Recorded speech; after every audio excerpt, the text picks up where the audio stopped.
Hello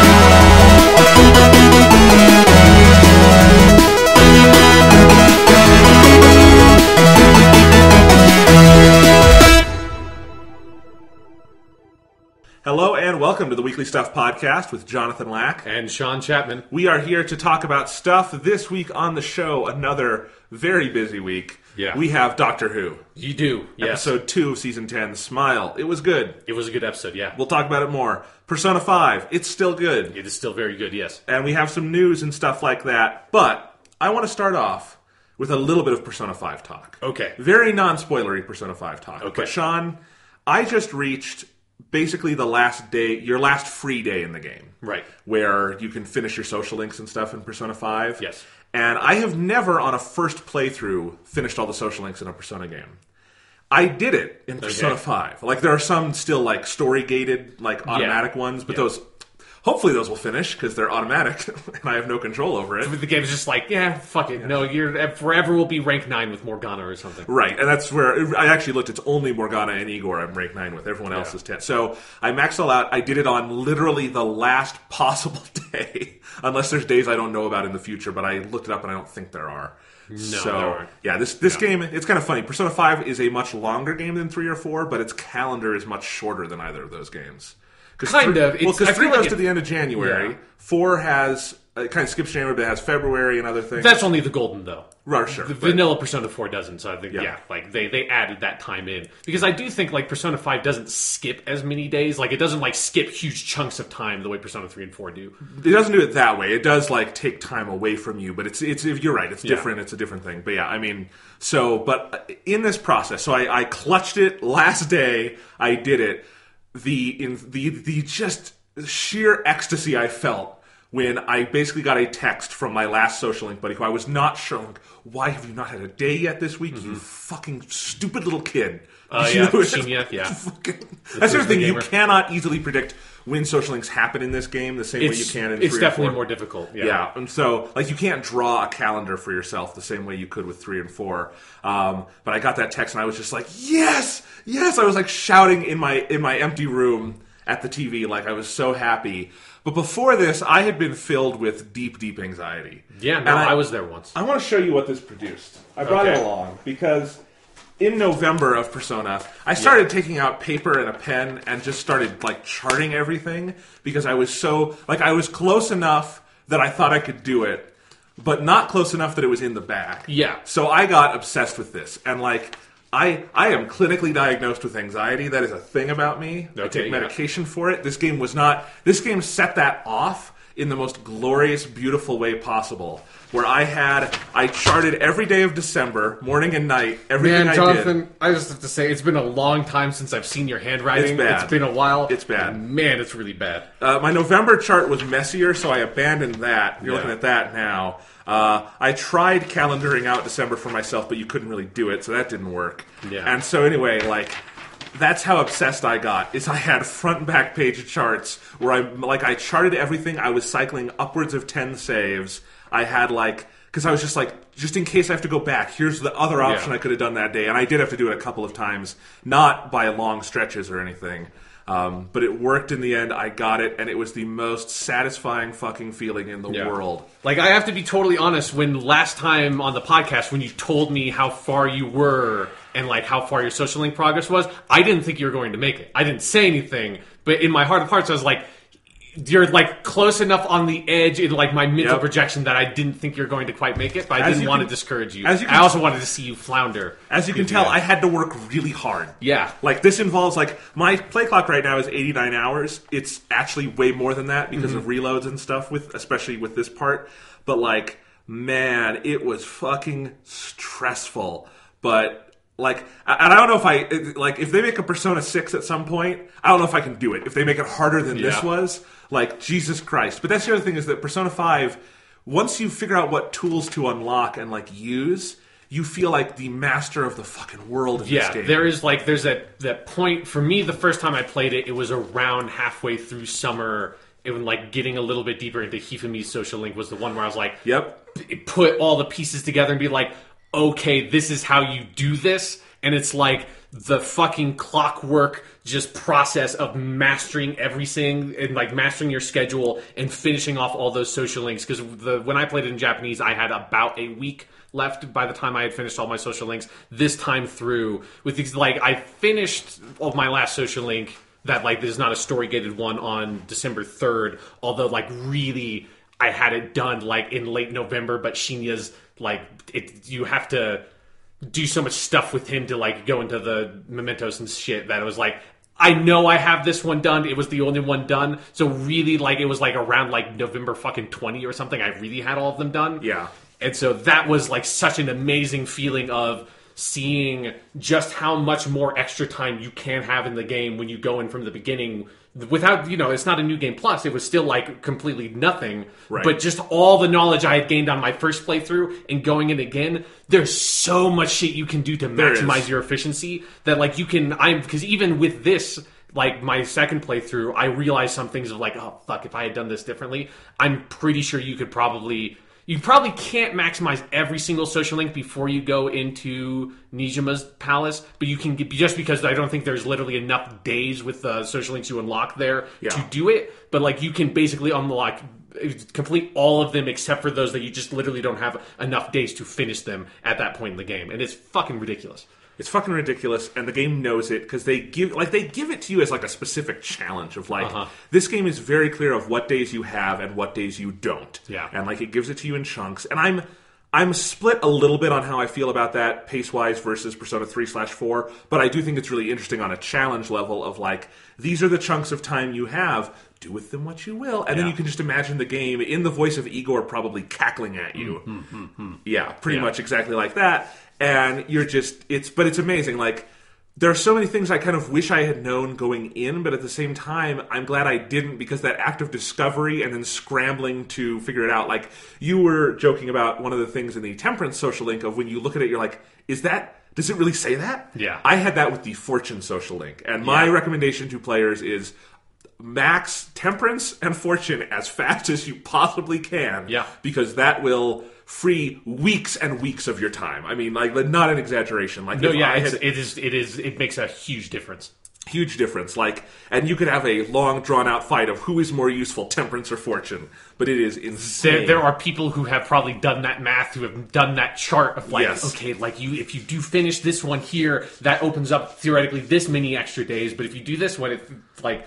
There's so much shit that goes behind the scenes and how you try to maximize that stuff out, because it's not just like the abilities those things give you, but then you have to like figure out how to maximize making use of those abilities, and that is another challenge on top of everything. I mean, as you can see, I have my notes of like this thing up on this morning of like, so I know I did that, and I was like marking the number of notes I got from a social link, so I knew where it is crazy, and I felt like an insane person at some point, but it's also like someone on the Persona team wanted people to do this because that's how they built the fucking game, man. Yeah. That's how they did it. And now that I'm on the other side of it, it was a blast.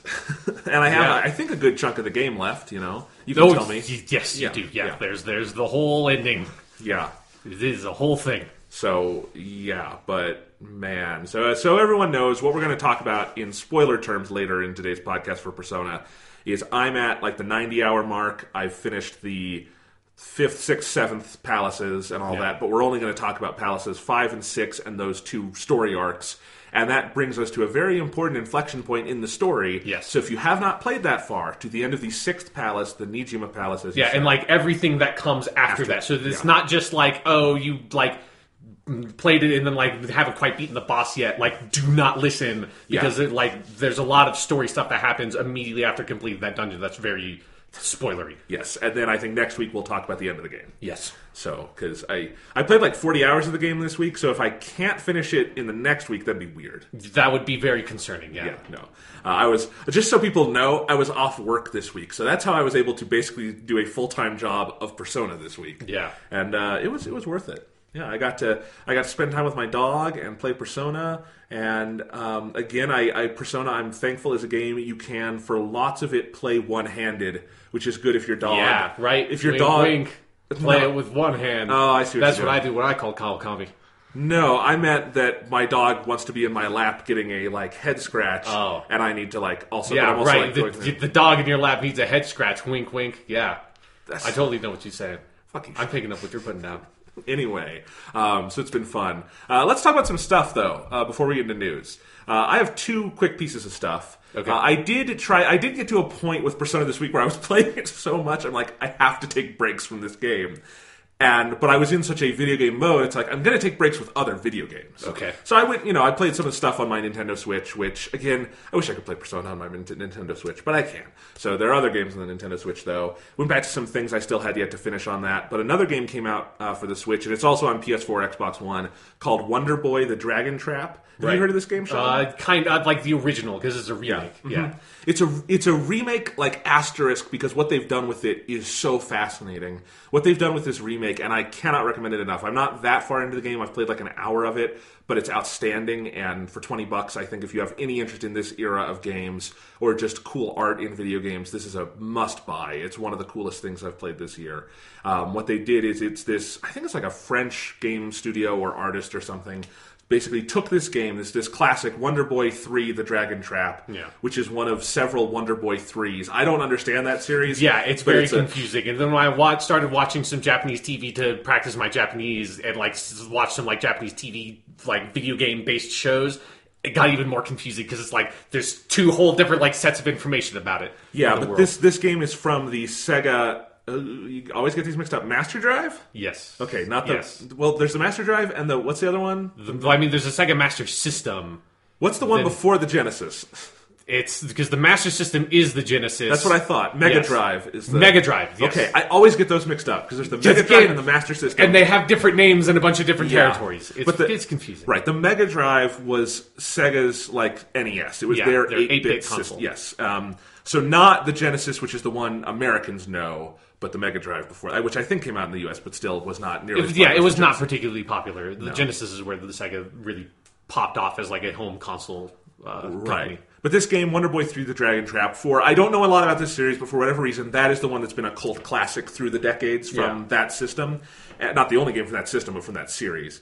And it's an 8-bit, platformer / I don't know. It's mostly a platformer game, I guess, but with shades of Zelda and stuff in it. More like Zelda 2, but you have to go around and kind of find your way around the maps. It's not just a linear progression. And you basically play as this kid, Wonder Boy, who quickly gets transformed into a dragon and then into other kinds of monsters, and you get different powers and stuff. Pretty cool, the game on its own, but what they've done for this remake is they've, the core of the game, the controls and everything are basically, the engine is the same underneath, but the artwork has been completely redone as a hand-drawn, very painterly, very, comic book-esque rendition, and it is stunningly, stunningly beautiful.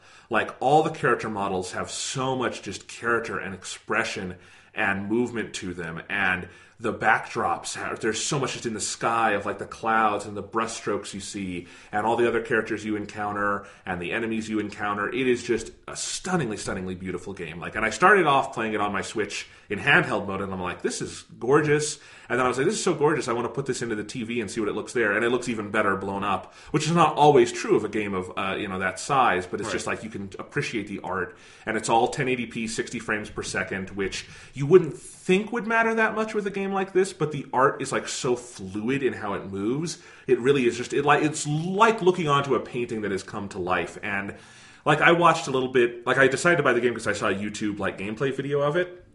And a lesson people at Atlas need to learn. Right, yeah. Just to speak about another game we talked about on this podcast.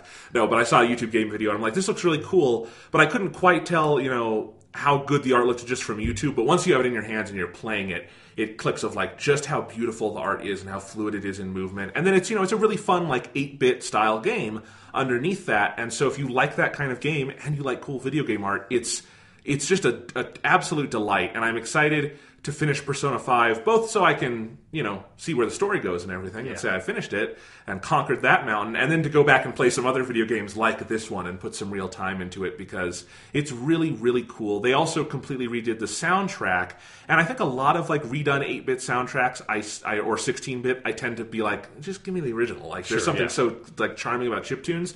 They did it in a way where it's technically the same melodies and stuff, but again, they took more liberties with kind of what it is, and it's a little chamber orchestra that plays it, and it's again just absolutely lovely. And then the kind of piece de resistance in the whole package is it's very much like Halo Anniversary Edition, in that on the fly you can hit a button and switch to the classic graphics or the classic music, and it's super, super smooth. It's instantaneous, and you're there. Or you can play it in either configuration. You can just switch to the old graphics but have the new music and sound effects, or have the new graphics with old music and sound effects, and you can go back and forth to your heart's content. And it's really fascinating, mostly because I have no nostalgia for the 8-bit graphics. I didn't play that game. Obviously, I think it came out probably before I was born, Yes. But it's cool to see those graphics, and then where did the artists who made this remake come up with okay, this is just the Dragon Boy walking through a castle, and it's just a couple of pillars and a black backdrop. And then you go to the new thing, and it is a fully fleshed out castle interior that looks like, a comic book version of a Renaissance painting or something. And it's just really, really neat to see. So if that kind of thing sounds up your alley, I just wanted to throw that a quick recommendation, because I thought it was super neat. And, I hope that kind of inspires more retro remakes of that style, because it's an interesting idea of these games, a lot of NES and those era games, 8-bit games, have a lot to offer. But sometimes there's a barrier of the presentation can be so simplistic they can be kind of tough to get into. Yeah. But this not only allows you to really, they do get to do wonders with the art, but then you kind of get into a game, I think, on a level you might not if you were coming to it fresh just as an 8-bit re-release, Right. It's really, really neat. And so I can't recommend it highly enough. And very, very just neat game that I thought was cool. And another perfect title for the Switch. That is a great one to kind of take to and from the TV. So cool. Yeah, it's a neat game. Have you been playing anything else? No, I've only been playing Persona. All of my free time has basically been playing Persona 5 and watching my Romance of the Three Kingdoms TV show, and I'm very, very happy with that. How's that been going? Still good? It's fucking awesome. The guy who plays Zhuge Liang, who's this sort of master strategist, he's kind of one of the most famous characters from the book. The guy who plays him is so fucking good, and it's just I'm into a lot of the really, really dramatic stuff with him. That's really awesome. Yeah, it's a great show.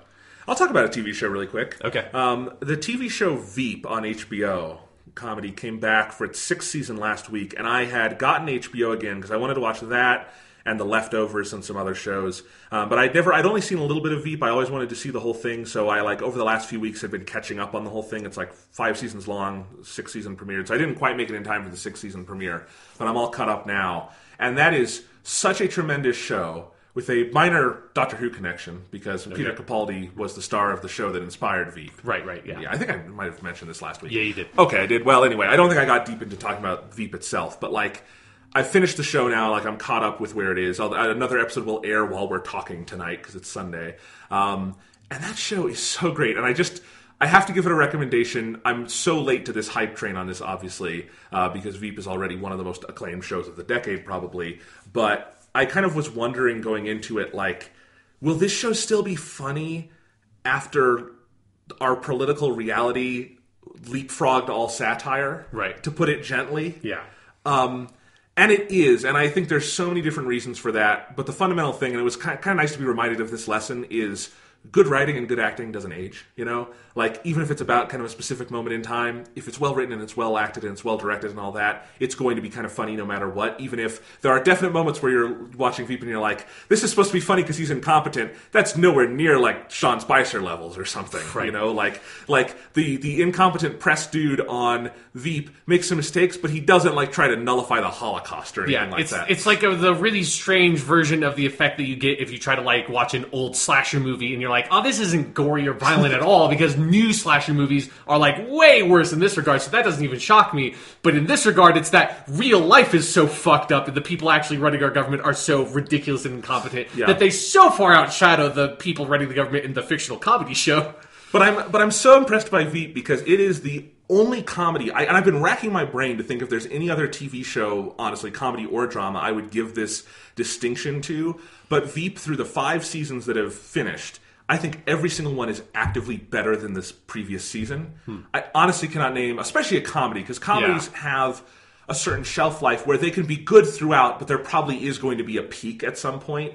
Like Parks and Recreation, I love. The peak is seasons 3 and 4, and the final 3 seasons are not as funny as those, even though I think they're very good and have a lot to offer. Right. And that's a pretty common arc for a comedy.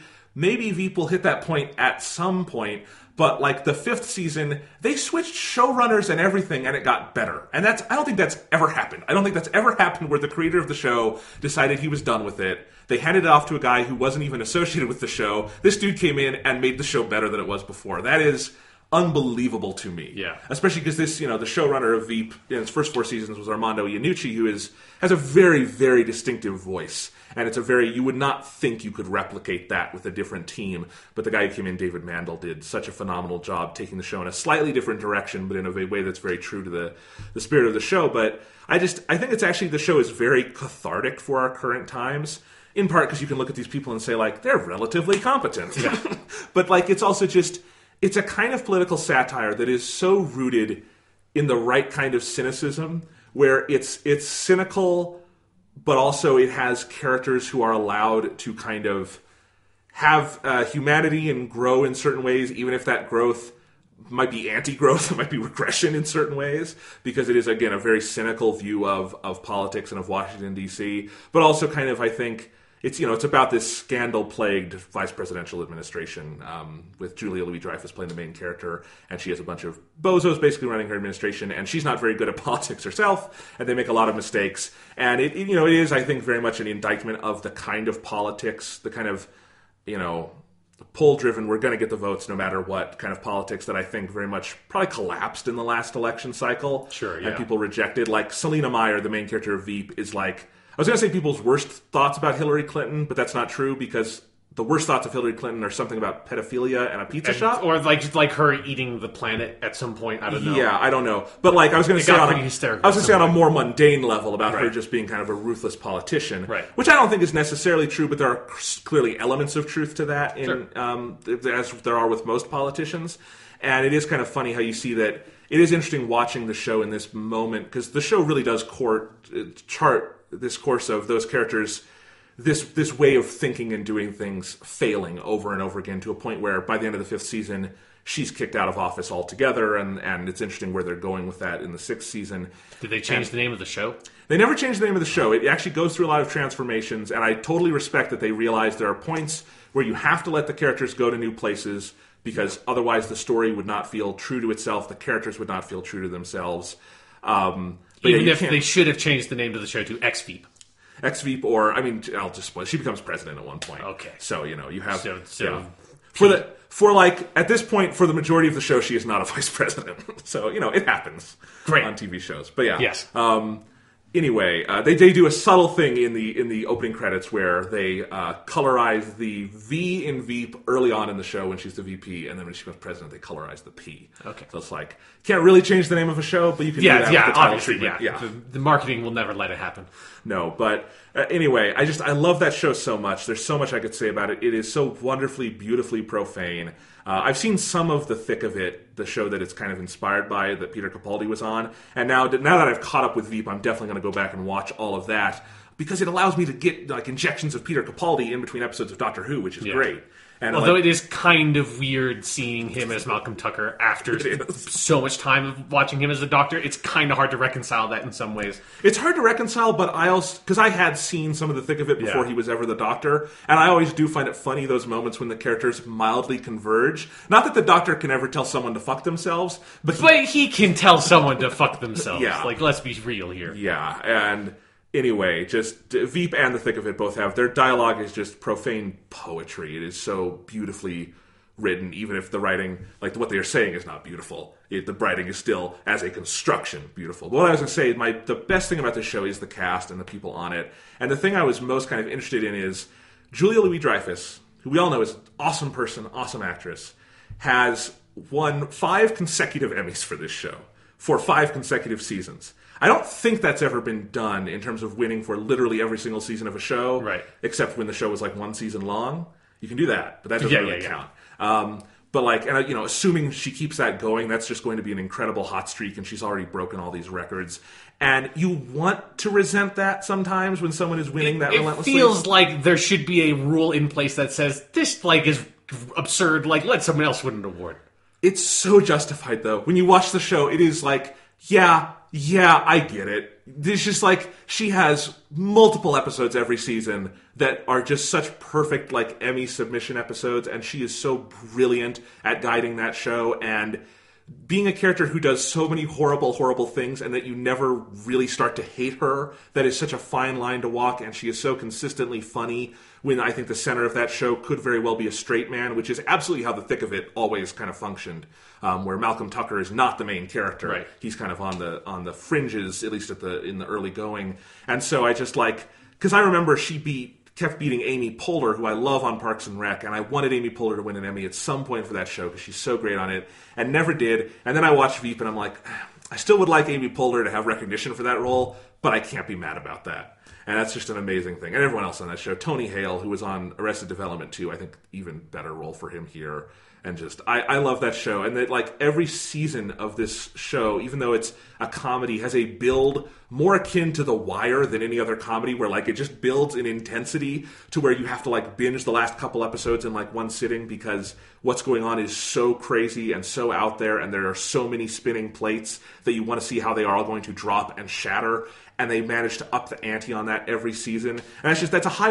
I wanted to point it out because I love kind of studying television and watching American TV shows because we're in this golden era for it, I think.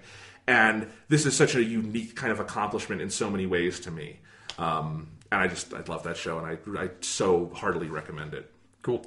I'll say the other HBO show that came back. Y'all know how much I love The Leftovers. Right. Not going to get into it. We don't do spoiler casts on The Leftovers because you haven't watched it. No.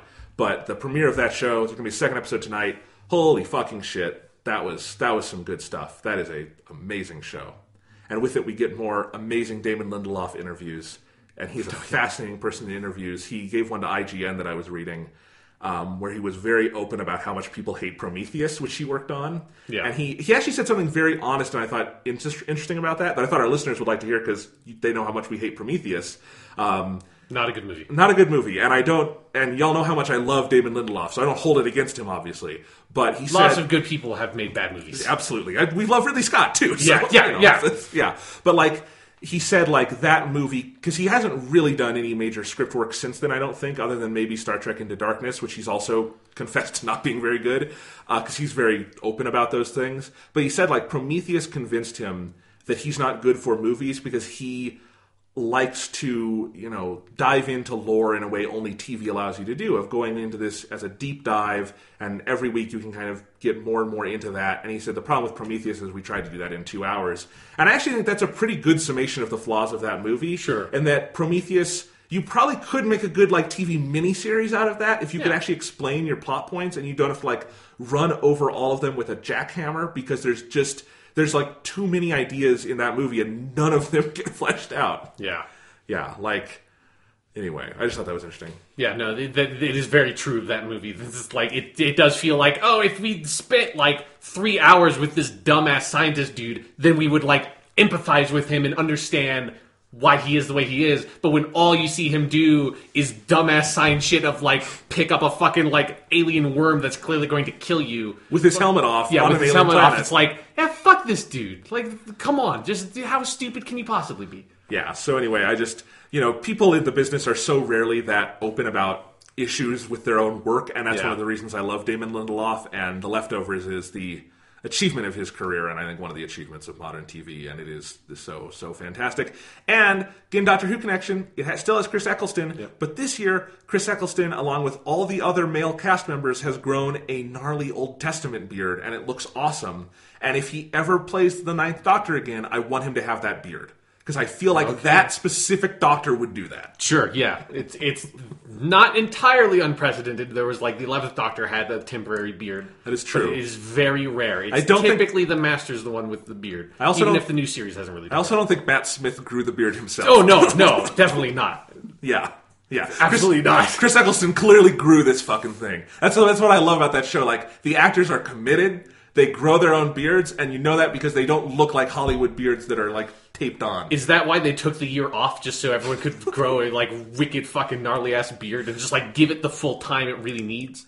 I think the year was taken off because the show is incredibly low rated and out there, and I think it's been done for like a year, and HBO had it on a shelf until they had a free, and then Game of Thrones got pushed back, and they're like, we'll put it there. Well, do you think, okay, here's the other scenario. Do you think they knew they were going to have to take a year off, but then Damon Lindelof was like, if we have to take a year off, fuck it, we're all growing beards. Yeah, maybe I haven't seen a video interview with him. Maybe he did it too, as like a sign of solidarity with the cast. You can only imagine. Yeah, no. Great show. And I've been keeping a little above water with my TV shows because Better Call Saul is on right now. Fargo started, and I haven't had time to start watching the new season of Fargo yet because Persona 5 and stuff. Right. But yeah, a lot of good TV on right now alongside Persona 5, alongside other things. It's a crazy time. Yeah. But let's go ahead and dive into some news. Okay. Last week we talked about Nintendo canceling the NES Classic. Yes. I got an email from Best Buy Monday morning. They will have NES Classics in store. And I'm really glad I don't have to go to work next to the Best Buy. I didn't work at the Best Buy, but I worked in an office building next to the Best Buy. And like that would have been fucking crazy, probably. Because people want their NES Classics. They will kill for them. As Nintendo apparently doesn't know. Or do they, Jonathan? Who knows? Because Eurogamer, who are very, very reliable with their Nintendo leaks. Yeah, like they were leaking all the good Nintendo Switch stuff for like 2 years. Yeah, like down to like they had the specs of that thing nailed down 6 months before the announcement. Yeah. Like to a T. Eurogamer put out a report that they have heard that there is going to be a Super NES Classic for the holiday season this year. Similar thing to the NES Classic in that it will be like a closed unit with a set number of games and all that. Interesting, not necessarily all that surprising, except I don't quite get it. Are they doing it as a limited edition thing again, or is this the one where they're going to be like, the Super NES is more popular anyway, we're going to do it right this time? Yeah. What's the thought? And also, like, why couldn't the Super NES Classic and an NES Classic exist alongside one another? Like, right. I feel like those, like, there are like two different kinds of people that might want, like, because there are people who grew up playing NESs, but then there are also people who did not, but grew up playing Super Nintendos. So, and there's people who did both. Yes, exactly. So I do. It is a weird. It's a weird thing. I mean, I think like this was like a lot of the speculation after the NES Classic got canceled was that they were going to do something like this because it would be crazy if they didn't. But it is still confusing the whole of like why you wouldn't just ramp up production more of the NES Classic, or why you wouldn't like put more like of an official word out about this stuff from Nintendo, which like even if this is almost certainly true, it is still technically a rumor. Like Nintendo has not confirmed it anyway. It's just it's a very strange situation. I hope they do it in such a way that if people want them, they can get them. Yeah. Which should be a pretty basic thing for consumer products, but it eludes Nintendo sometimes. We give them a pass on the Nintendo Switch so far because that's literally a new piece of hardware that always happens. Yes, yeah. We'll see where we are in like 6 months, and if we can make fun of Nintendo for it. But I feel like my shoe could play 30 NES games at this point. Like it obviously we have no idea what like their manufacturing capacity and all that shit is, but it feels like if you are this major video game like hardware producing company like Nintendo has been for literally decades, you should maybe know how to handle that. And maybe them trying to release the NES Classic and the Switch right next to each other was a really bad idea because they only have so many factories that make stuff for them. So right, and the thing is, a Super NES Classic is more exciting. Like definitely. The NES, I like the idea of an NES Classic. I wish I could have gotten one at some point, just because I think it would be fun to have that curated collection and just try some of that stuff out. But you could make a lineup of 30 Super NES games, assuming they stick to 30 again, that would just be fucking killer. Yeah. That would be like the best $60 you could spend on video games.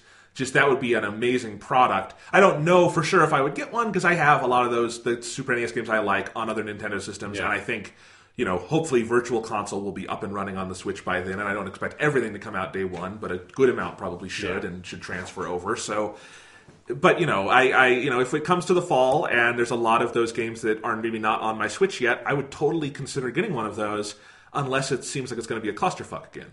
Yeah, like my instinct would be to like kind of stay away from it for a while and see what the fuck happens because the situation with the NES Classic was so insane. I mean, people forget the biggest problem with the NES Classic is they didn't allow pre-orders, so that's why it was like mass chaos. Yeah. At least with the Switch, if you pre-ordered in a day or two, you got a system, and that's how it should be. If they're able to do a system where you can actually like pre-order the Super NES Classic, then I think people will be a lot less stressed about it. Yeah. But, I mean, the Super NES is probably the best like game lineup for a single console in game history. That or like the PlayStation 1 or 2 or something. PlayStation 1. Like, I think like the Xbox 360 PS3 generation, even if it's very close, it's a fucking hell of a library of games. But yeah, but there's also just, the general influence of the SNES library is something to consider. But my other favorite thing that has happened because of that, though, this week is that we got the first round of think pieces, which were here's the 30 games we'd want.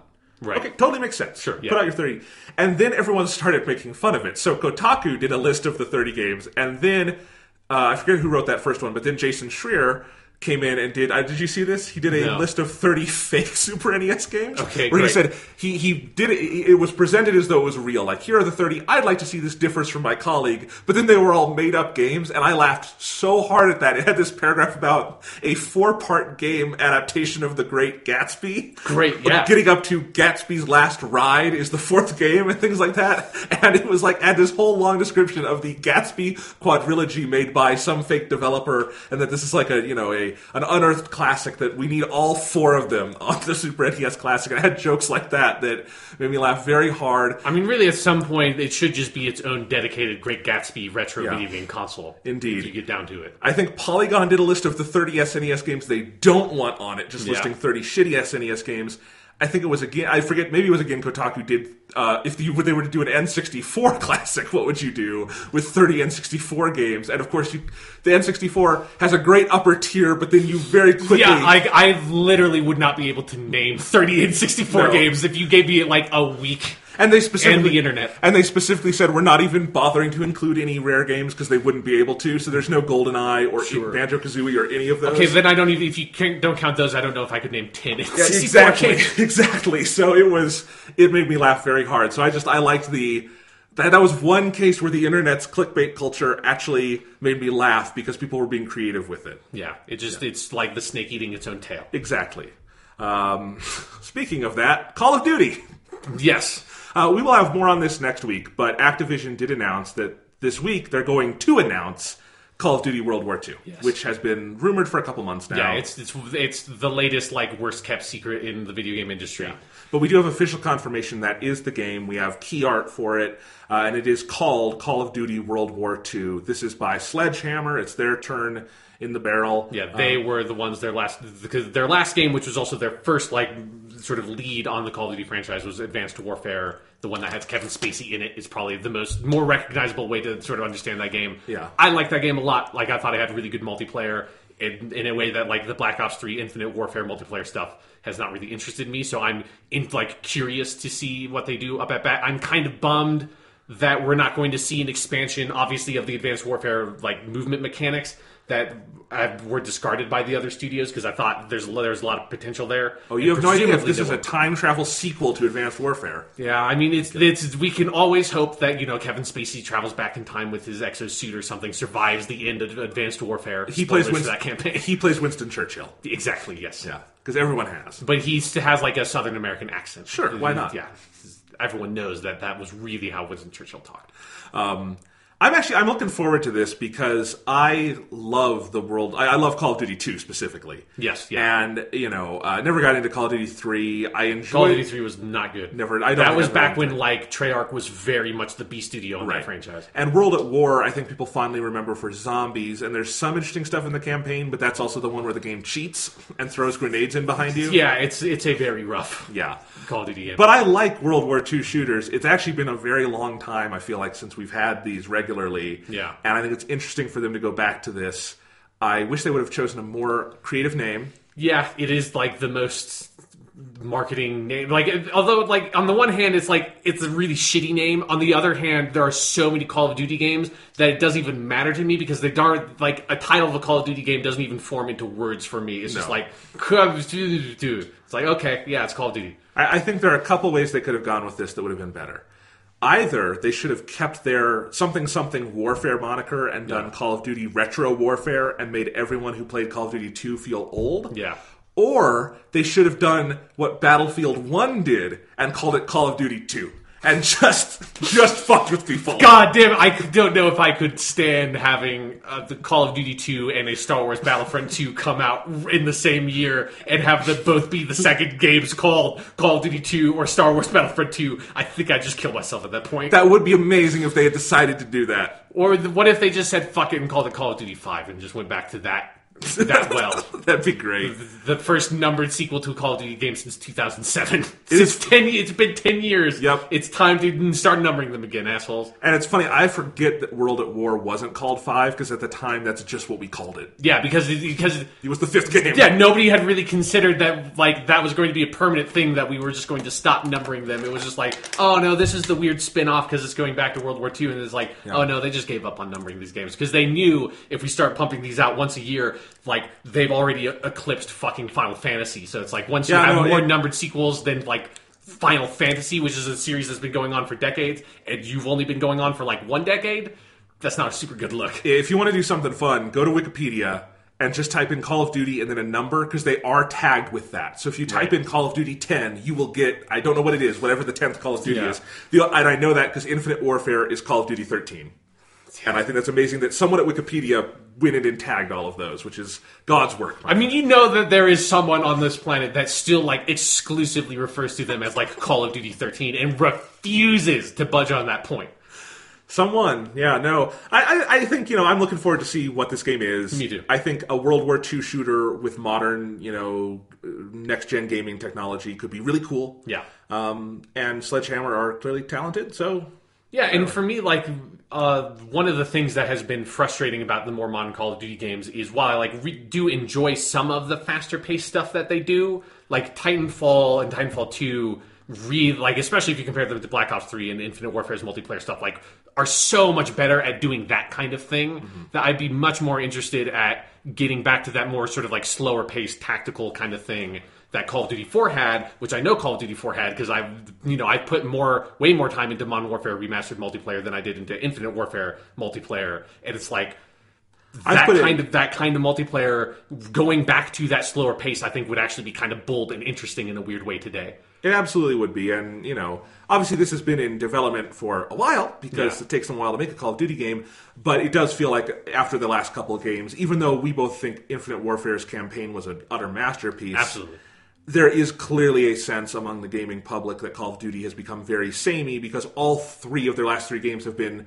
futuristic warfare in some way. Yeah, with exosuit stuff. Yeah, and as someone who only played Infinite Warfare, it's very hard for me to distinguish what the different games are. So this is a distinguishing thing. From a marketing standpoint, this is genius. And I'm just looking forward to playing a first-person shooter where the floor is the fucking floor and walls are just walls and you don't walk on walls. That's just fucking rude. Stop it. You don't run on walls. That's not what they're there for. You fucking run on the ground, assholes. All right, another piece of gaming news. Just want to say this really quickly because I think it's interesting. The PS4 Slim, they've announced from now on, will be shipping with a 1 terabyte hard drive as its standard. So basically, and then the PS4 Pro already had that. So all PS4s, if you buy them new from now on, are 1 terabyte standard. And that's good. Yes. I hope that moves the industry in the right direction, that bigger hard drives, not smaller. A terabyte internal hard drive is not an expensive thing anymore, so it's good that they're doing that. Xbox has had that available, but it's an advanced option, so hopefully that just becomes the standard. Frankly, even a terabyte is not quite enough for a lot of gamers at this point. Yeah. But it's a lot better than 500 gigabytes, which was getting ridiculous. Yeah, 1 terabyte is totally manageable. 500 gigabytes feels as someone who is now having to start managing my memory on a 2 terabyte hard drive, 500 gigabytes in retrospect seems like that's impossible. Yeah. I got more storage for my Switch. I wasn't even planning to yet because I'm nowhere near filling up the internal memory. Right. But I got a 128 gigabyte micro SD card for $3. Jesus. It was $33 on sale, but I had a gift card. Oh, okay. I had a gift card from some trade-in stuff. I thought you were going to say that, I bought it from a guy, behind a dumpster behind Best Buy. And he just told me it fell off of a truck. I don't know. Yeah, no. And I am continually amazed, and it makes me feel old, that you can fit that much memory on a thing that it's so small, I feel like I'm going to lose it while looking at it. Right. My dog was sniffing around while I was opening the package, and I was really worried I was going to drop it, and she would just swallow it by osmosis. or something. Like she It's wouldn't just have like, to go up get to absorbed through skin. Yeah, because those things are so fucking small. But yeah, anyway, so yeah, there are some big Switch games coming out this week. I'm excited for Mario Kart 8 Deluxe. I'm looking forward to Puyo Puyo Tetris. I played the demo of that, and as someone who loves Tetris and loves Puyo Puyo, that game seems cool. Yeah. But yeah. Anyway, so yeah, storage stuff. Neat. Let's talk about some movie news. Okay, what's going on in the movies? Well, I'm going to give us this piece of news because it basically will open us up to a pre-prepared rant Sean has on hand 24/7. Yes. So I'm thinking about it literally constantly. I'll give listeners the news, and then we'll hand it over to Sean for the rant. X-Men. Fox just announced the X-Men lineup of movies for 2018. They don't have any others coming out this year. Logan was, I think, the only X-Men movie for this year, but they have 3 lined up for 2018. Not all that surprising. 2 of these we knew about. Deadpool 2, which I think just hadn't been dated, but obviously that was coming. Yeah, I mean, they had that big teaser in front of Logan, so yeah. it's. And the co-director of John Wick is doing that, which I think is cool. And Josh Brolin is playing Cable, which is cool. Yeah. So, sounds fun. We knew that was coming. Probably going to be good. New Mutants, which is made by a guy named Josh Boone, young writer-director, rumored to star people like Maisie Williams from Game of Thrones. It's based on the Chris Claremont series. Yeah. So it seems like it's like their young adult take on X-Men. Also seems like it could be a good movie. Kind of looking forward to that. Sure, yeah. It sounds like that could be a good direction to sort of take the X-Men stuff after X-Men Apocalypse. Is that? Yes. Yeah, X-Men Apocalypse. Yeah. Which was very bloated. Yeah, the idea is this will be a standalone thing with new characters. You might see, like, James McAvoy in it or something as Professor X, but other than that, it's not a main X-Men movie, so I like that. You kind of have to break the X-Men up, because the main team movies often aren't the best ones. Yeah. And then the third one, which we didn't know about, is they've just called it Dark Phoenix. Everyone's assuming it's going to be released as like X-Men Dark Phoenix, and that will be the next like mainline X-Men movie. Because it would be weird to do just like a Dark Phoenix spin-off. You probably have to have other X-Men in it. Dark Phoenix, the Jean Grey story. Yes, for the 5th time on film or something. But that is the one that I think some annoying people are excited about, and some people are just annoyed about. And then there's Sean. Yeah. Go. I mean, honestly, if you want this... I already gave this rant somehow preemptively when I had no idea and really didn't think this movie would ever go to get made. If you go back to the X-Men Apocalypse review podcast that we did, where... spoilers for a movie that's, like, not that good, so, like, whatever. And, like, the plot of it is certainly not what you need to go see X-Men Apocalypse for, so fuck it, I'm just going to spoil it. At the end of that movie... it takes place, in the past in, like, their broken, fucked up X-Men movie continuity. That's the one in the 80s. Is it in the 80s or is it in the 90s? It's in the 80s where James McAvoy and Michael Fassbender and Jennifer Lawrence are supposed to be 30 years older than they were in First Class, but they aren't. Yeah. So in the 80s, you have Jean Grey, which is the Famke Janssen character from the original X-Men movies, but this is her from the 80s, so she's younger. Not... younger enough because she would have to be like a fucking baby to be that character, but whatever. But she's there as a teenager, and at the end of the movie, they can't defeat Apocalypse because he's just too powerful. And so Jean Grey goes Dark Phoenix and defeats him because that's the only thing that anyone knows about that character is that she becomes something called the Phoenix and becomes very powerful. And so that is the one plot they give that character. So at the end of that movie, they give that character that plot. It would be like if the Wonder Woman movie was just her flying around in an invisible jet. Exactly. Yeah, it's just her flying around in an invisible jet, wrapping people up with the lasso of truth, and them telling her stupid shit. And that's the entire Wonder Woman movie. It's like the one piece of pop culture. It's like, and if every Batman movie was him finding the Joker and his parents dying in an endless loop. Which is kind of every single Batman movie when you really break down to it. So, yeah, there you go.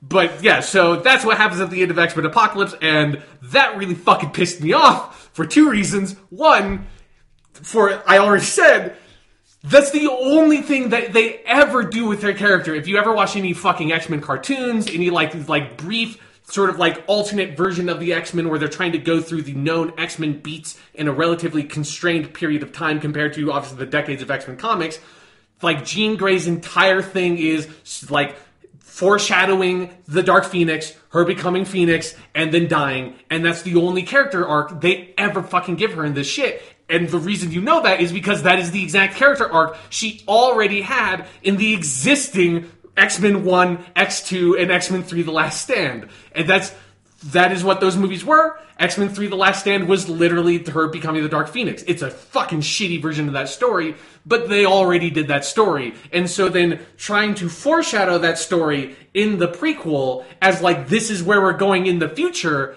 but not in a like, oh, like this is where X-Men 3 will go, but in a like, this is what the next movie is going to be, is so fucking stupid. Makes no fucking sense. You already did that. You already played the Dark Phoenix card, and I get your movie continuity shit is really fucked up right now, but it's not as fucked up as like the same plot point literally happening twice at two different points in time. I mean, you do bring up a good point. Like, logistically, how does this work? Like, do they finally just decide these were never prequels, this is its own thing, fuck it. Yeah. Even though Hugh Jackman has already been in them, just ignore that. He is the Uber Wolverine. Yeah. And so maybe they just finally abandon that, because that's the only way this could work, unless it's called X-Men The Last Stand and it's a remake with the actors or something. That'd be pretty good. That'd be pretty good. And like it fixes the plot points in The Last Stand that have been erased from the continuity. Yeah. Like they do it without Professor X dying or something. It'd be great if they did it like an old anime movie or something where they took like an anime TV show but constrained it into a movie running time, and like half of it is reanimated but half of it is the original animation, and you can really tell the difference between those two, and they just use old footage from X-Men 3 The Last Stand but shoot a bunch of new footage, but none of the actors look the same or anything. Yeah, because it's different actors. Yeah. No, I mean, so it's a huge logistical issue. Like, the other thing is, the only other way it could work is at the end of the movie, everyone gets their minds wiped or something, Yeah. you know? And then they get their minds wiped, and then they suddenly have to morph into the actors from the original movies, and then that's how they fix the continuity thing. But, like, yeah, it's repetitive, it's stupid. I get people... Some fans seem to like the Dark Phoenix thing. I mean, if the original storyline was a good storyline in the comic books. But they have already done it. And I get that it wasn't that good. I don't think it's nearly as bad as people make it out to be, but whatever. It wasn't that good. Yeah. But that doesn't mean you can just do it again and again and again. It's like, there's not even a good example, I feel like. But when we already have like multiple Spider-Man origin stories, and we have multiple Batman origin stories and all this stuff, like at a certain point you've just got to accept that at least for this generation, we're done with that. You have to do something else with these characters, because otherwise you're just doing this. You're being the worst stereotype of what old people think comic book movies are, which is just the same thing over and over again. Yeah. Which mostly, I think in a lot of ways they aren't, but when you're literally doing the same story over and over again, they are. Yeah, it's just... I do really wish that we could have different Jean Grey stories at some point, and just like let her be her own character and not have to do the whole Dark Phoenix thing, because it's just... Like, it was a good, important story for when it happened, because, old Jean Grey was, from the original comics, is not like some amazing character, and that's one of the reasons why the Dark Phoenix storyline was really interesting when it happened. But that's so old, it just feels like the answer to that is, don't make her a shitty plain Jane character today, because you already learned the lessons from those decades of comic books that led up to Dark Phoenix.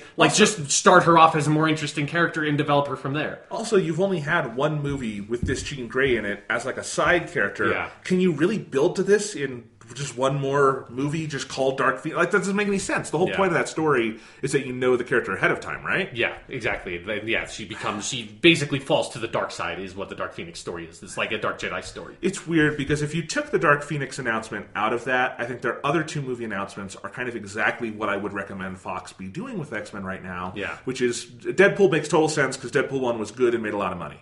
And then, do something like New Mutants, that's exciting. That's different, that's fun. That Josh Boone, I know, has been wanting to make that movie forever, so it's a filmmaker-driven thing. We already got Logan.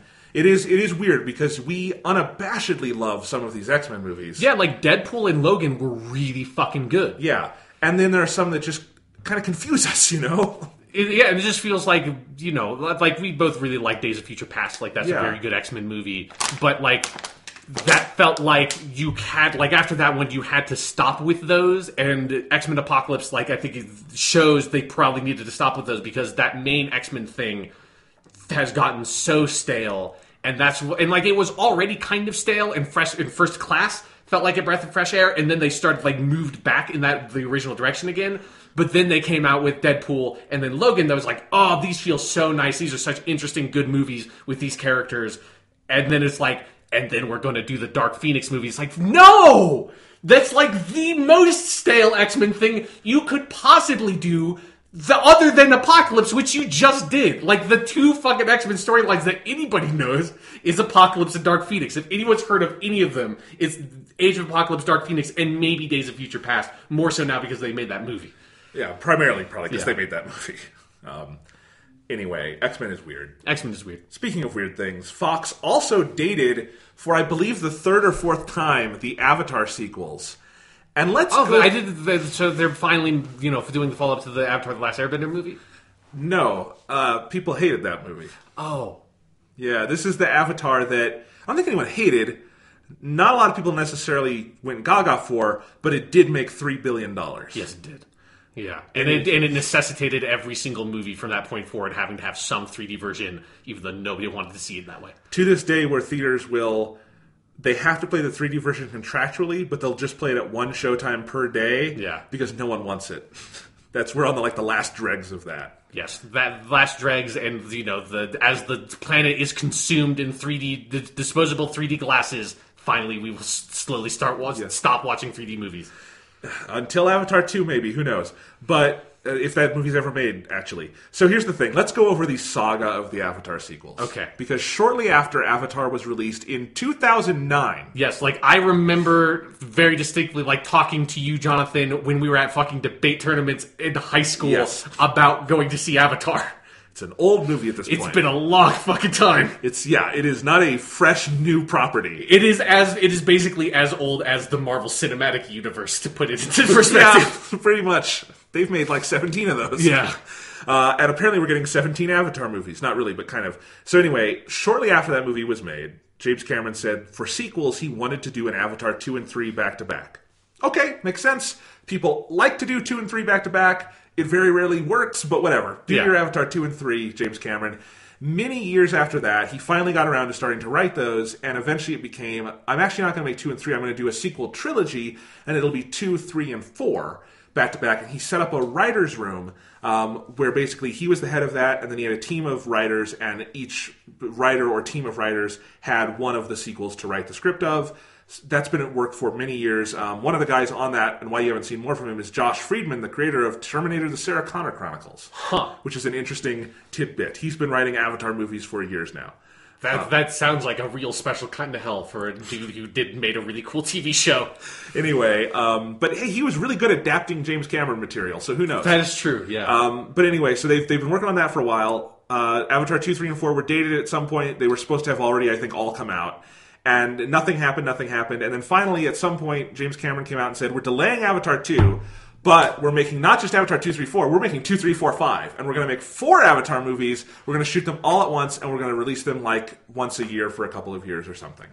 So that is still basically the plan, but Avatar 2 it was supposed to come out next year, then it was supposed to come out in 2019.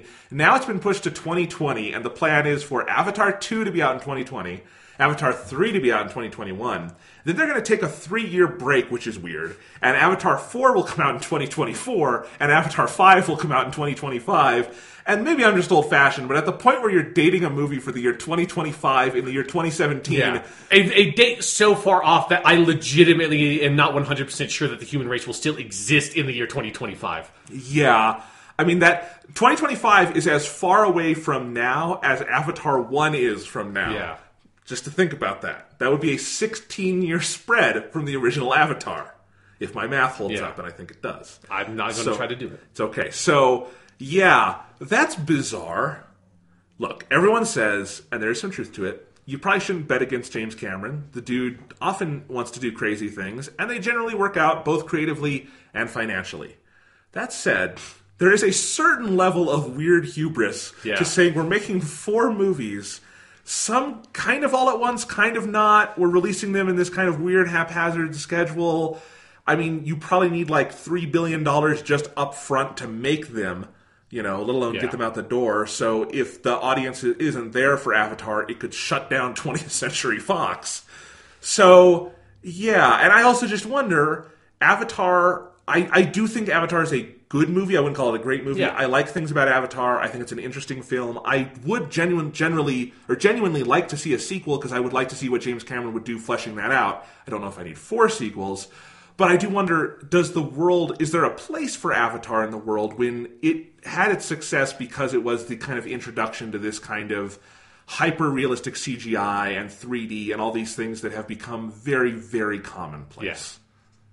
It's also just like, when you really think about it, in Avatar 2, do they just get Sam Worthington back to play the main character? Like, that's the plan. He's on board for it. That dude has not had a career in big Hollywood movies for years. No, after Avatar, he did that Terminator movie. We're already at 2 Terminator reboots beyond that. Yeah.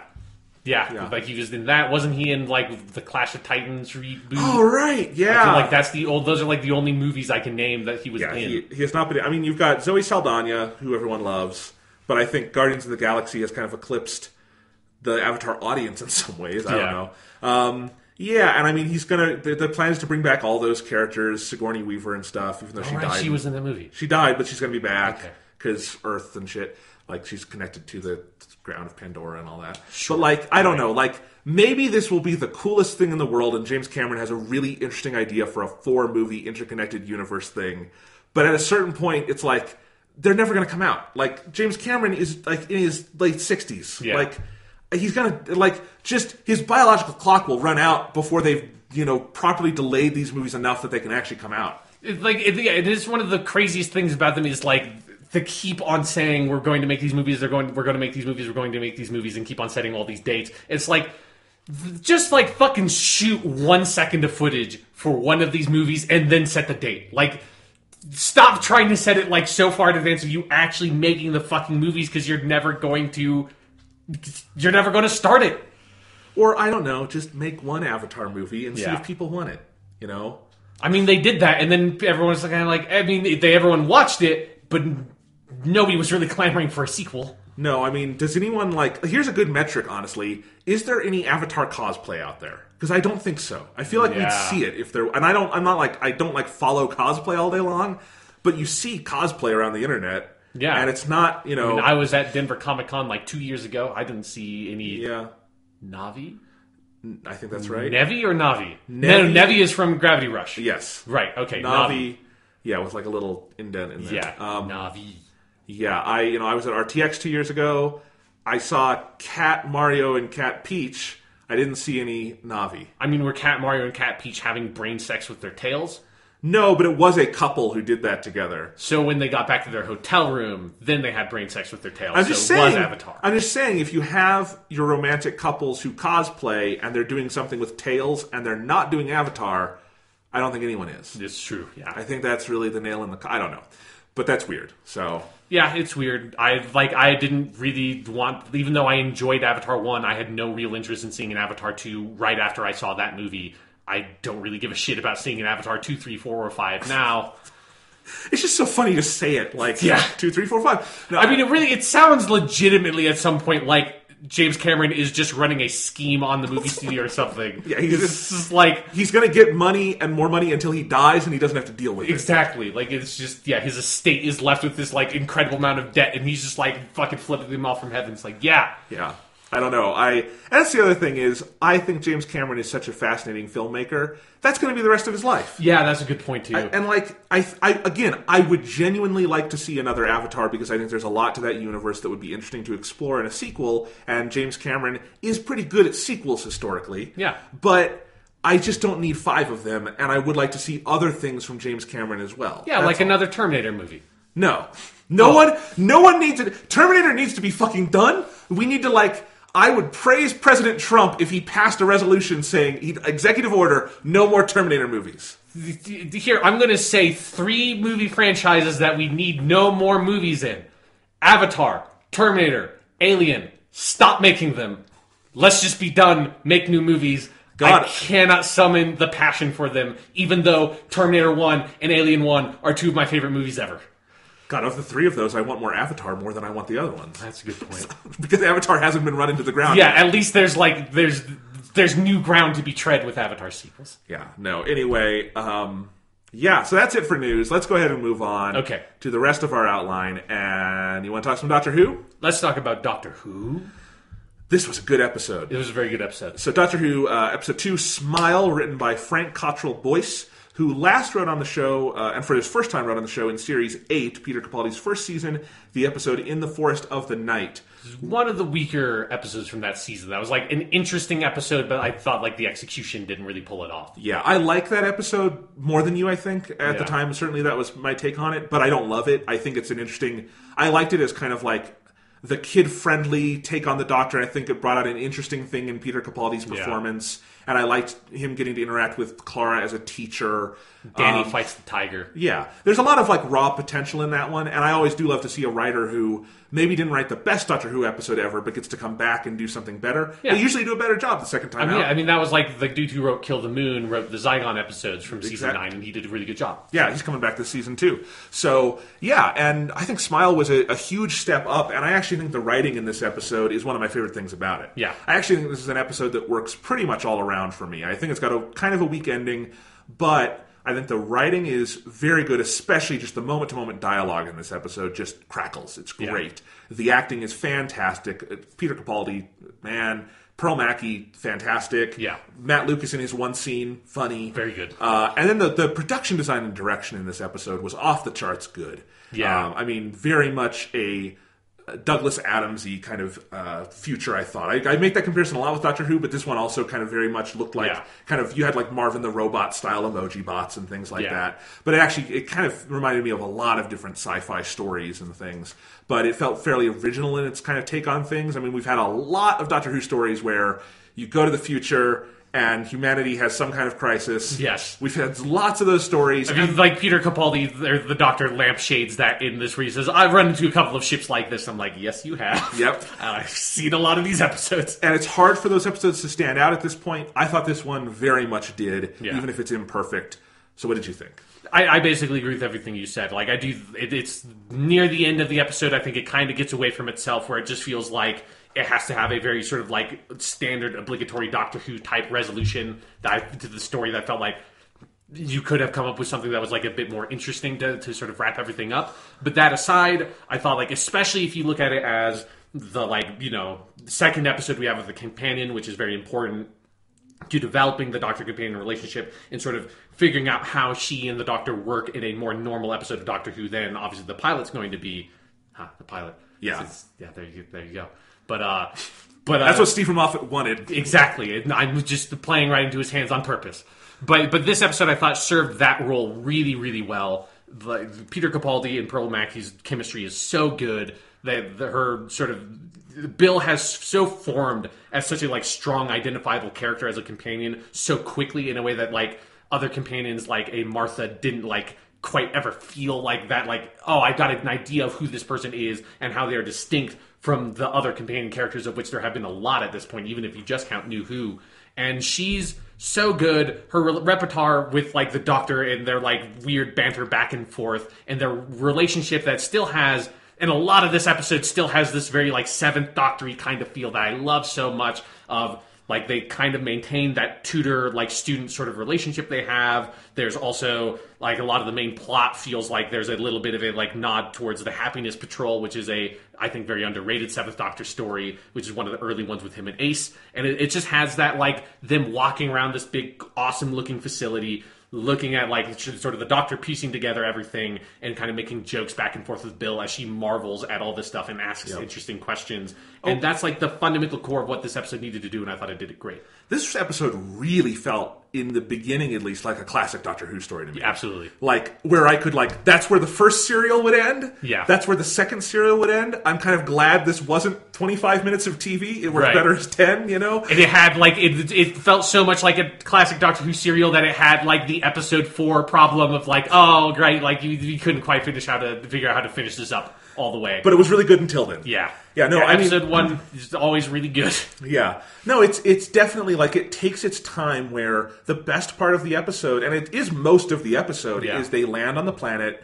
It's a mysterious situation, and it's just them wandering around, figuring out what's going on, and you're kind of just immersed in the scenario alongside the Doctor and his companion.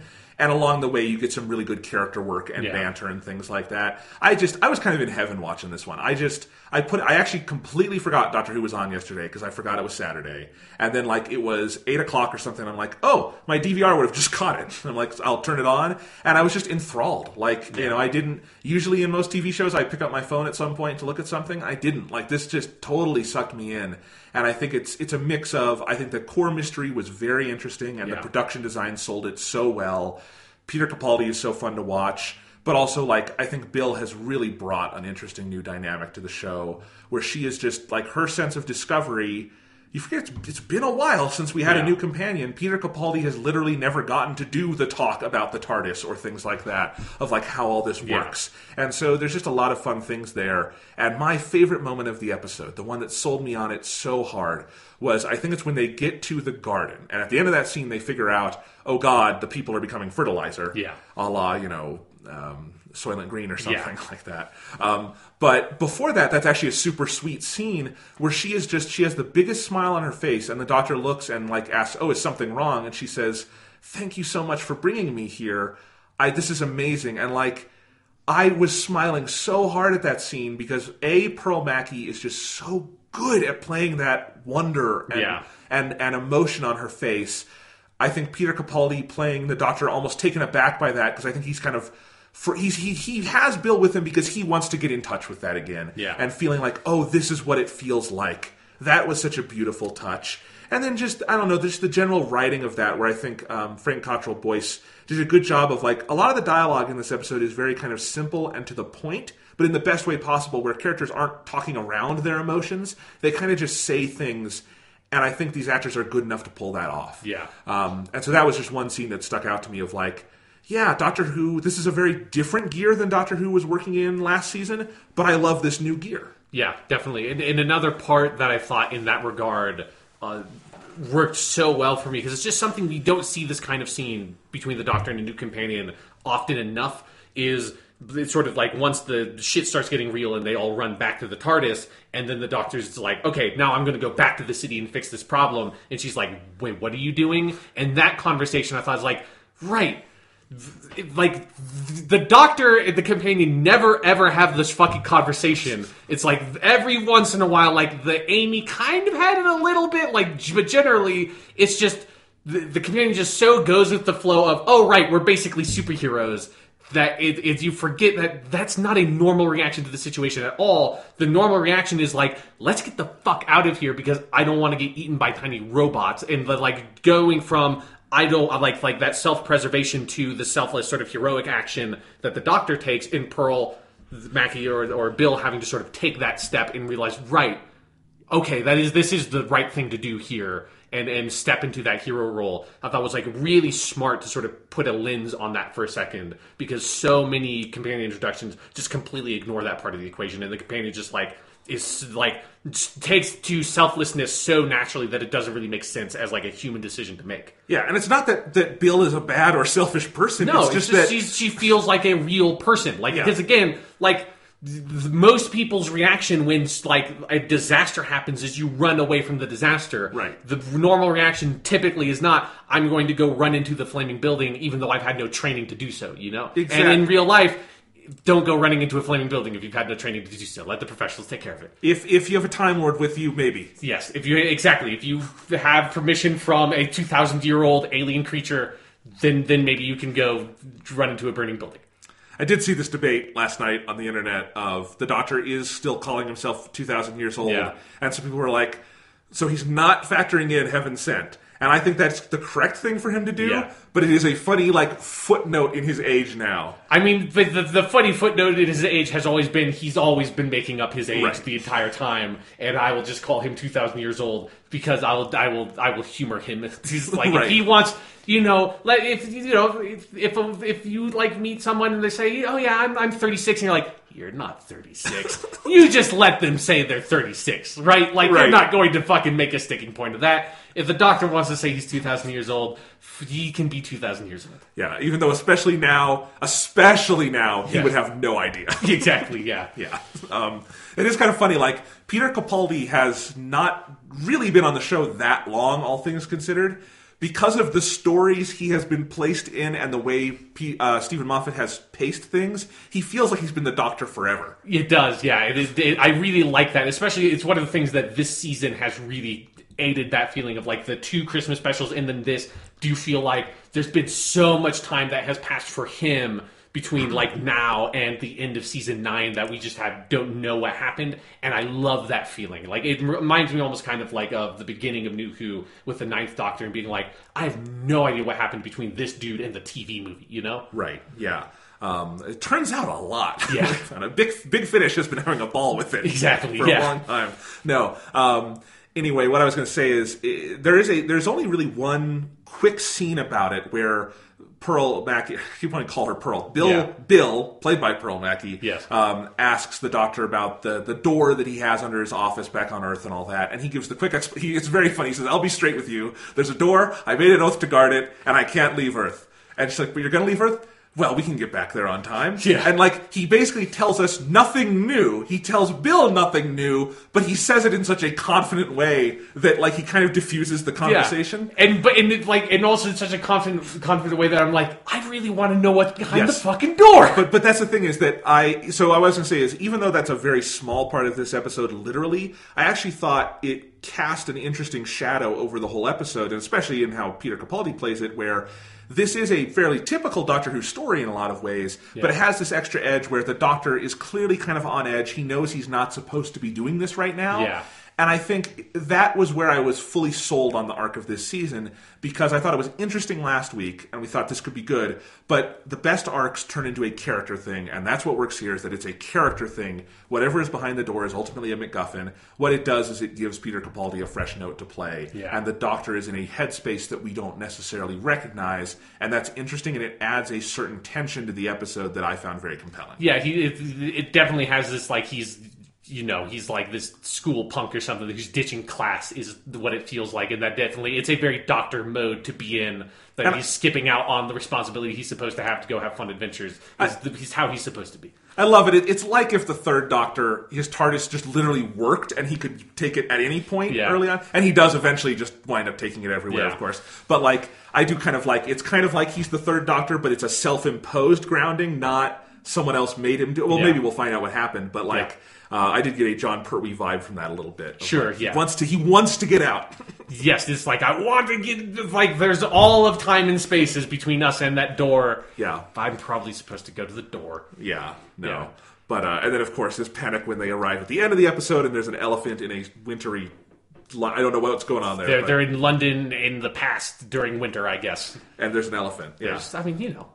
That's I'm talking about the end right now, because it's not really it's the preview for the next episode, really. I thought that was interesting. Stephen Moffat has generally not done that thing where episodes end with a direct lead into the next episode. That was the thing that most felt like it had this very old school classic Who feel of like the first Doctor, second Doctor years, where every single episode, whether it was like the ending of a serial or not, led into the next episode. So it's like, even if like, you just had this big story arc with like the toy maker or whatever, then it like transfers into, oh, okay, now we're like in prehistoric Earth or whatever the next story is, and that's like the last 10 seconds of the episode is the Doctor and the TARDIS crew looking at the meter and being like, oh, where are we now? And this like, it opens up the doors and you see something and then it's over. Yeah, and in modern Who, we really haven't gotten that since David Tennant. Yeah. Which they didn't do that all the time, but they did do it sometimes and had fun with it, like the Titanic crashing through the TARDIS after Martha left or something. Yes. Yeah. Because that's what David Tennant was really good at that. Yeah. But no, I thought that was a fun, different kind of note to end on for modern Who. But anyway, going back to the main thrust of the episode, I thought that just the core mystery and everything going on here was so fun. The more layers you kind of saw about this weird colony that's been built. I love the production design with those giant, like endless fields of wheat. Yeah. And then you get into the main, unit, and it's just the design. It's like this, almost like Stanley Kubrick 2001 by way of Hitchhiker's Guide to the Galaxy. Sure, yeah. Is where I kind of thought of it. And you have these, emoji robots, which Bill is the perfect companion to joke about that. Because I don't know, like, her accent, just whenever she talks about that, is funny. It's good. It's good. And just that general mystery of, like, they have these mood rings on. and like figuring out what that means. And we did have that little teaser with the people. But what I really liked about it is that throughout all of that, for the vast majority of the episode, this is a very strict two-hander. It's just the Doctor and Bill. And I actually wish they had kept that up through to the end, because once you bring other people on, I thought that and some story choices diluted the episode a little bit. Yeah, because that's definitely where it feels like it just took like a narrative step too far, where it felt like now, like, by introducing this factor into the episode, you have to do so much stuff to sort of get it to work, and you just don't have enough time to like set up all these people and like make them feel like they're going to be characters and all that stuff. Yeah. But one thing I do really love about that, the two-hander aspect and of just the Doctor and Bill sort of talking back and forth, is it gives the Doctor this fun role that like he has in a lot of these episodes of, you know, he's like making theories about what's going on. But what I love is that the Doctor is wrong, and then he sort of like figures out he's wrong and like corrects it a little bit. Then he's wrong again, and he's like, oh, okay. Then like, and he keeps on sort of like making a theory, encountering some data that contradicts that theory, and then incorporating that and making a new theory. And it's like this small process he's doing constantly in the background, and you see as he's doing that and keeps on adjusting his conclusions, he's getting more and more nervous, which is then also indicated by the mood thing on his back. It adds a really fun sense of tension to those scenes, and also just gives Peter Capaldi a really sort of interesting thing to play, where he starts off as like just normal Doctor kind of showing off like, oh, I know what all this stuff is. Oh yeah, they gave me two things because I have two hearts, blah, blah, blah, blah, blah. And then it's like, oh, and then we're in the gardens, and it's like, oh, this is maybe a bit weird. Okay, this is a bit more weird. And oh, they ate the people, didn't they? Ah, fuck, it's one of these ones, huh? Yeah.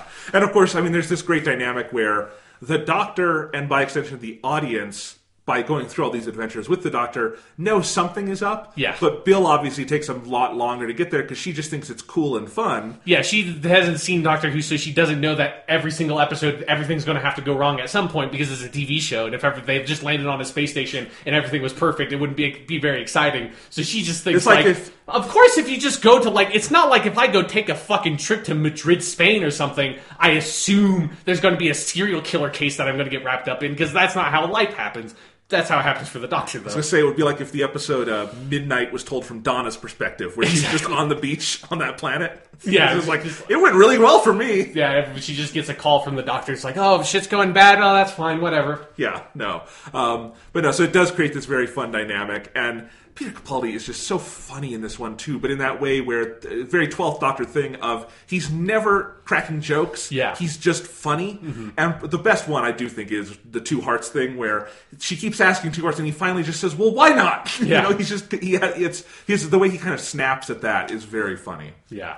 There's a lot of there's a lot of self-aware jokes in this one, which don't always work on Doctor Who, but they worked here. Yeah. Like, I do like that he references, oh yeah, like, I've been on these kinds of ships before, because like, this is like the 5th or 6th time Doctor Who has used this basic plot framework, and it's like, you know, that's fine. It's also fine that even though all these episodes feel like they're kind of gesturing towards a very similar catastrophe that happens at some point in humans' future, that none of these representations of humans' future line up at all in terms of technology or fashion or anything. They're all completely different.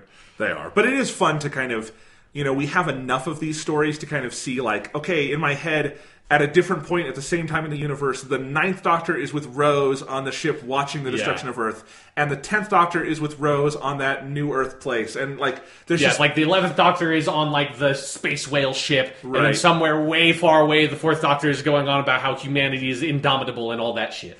Yeah, so it's kind of fun that all these Doctors are probably at the same time in different places in the universe having these scenarios that don't really line up, but they're having them all at the same time.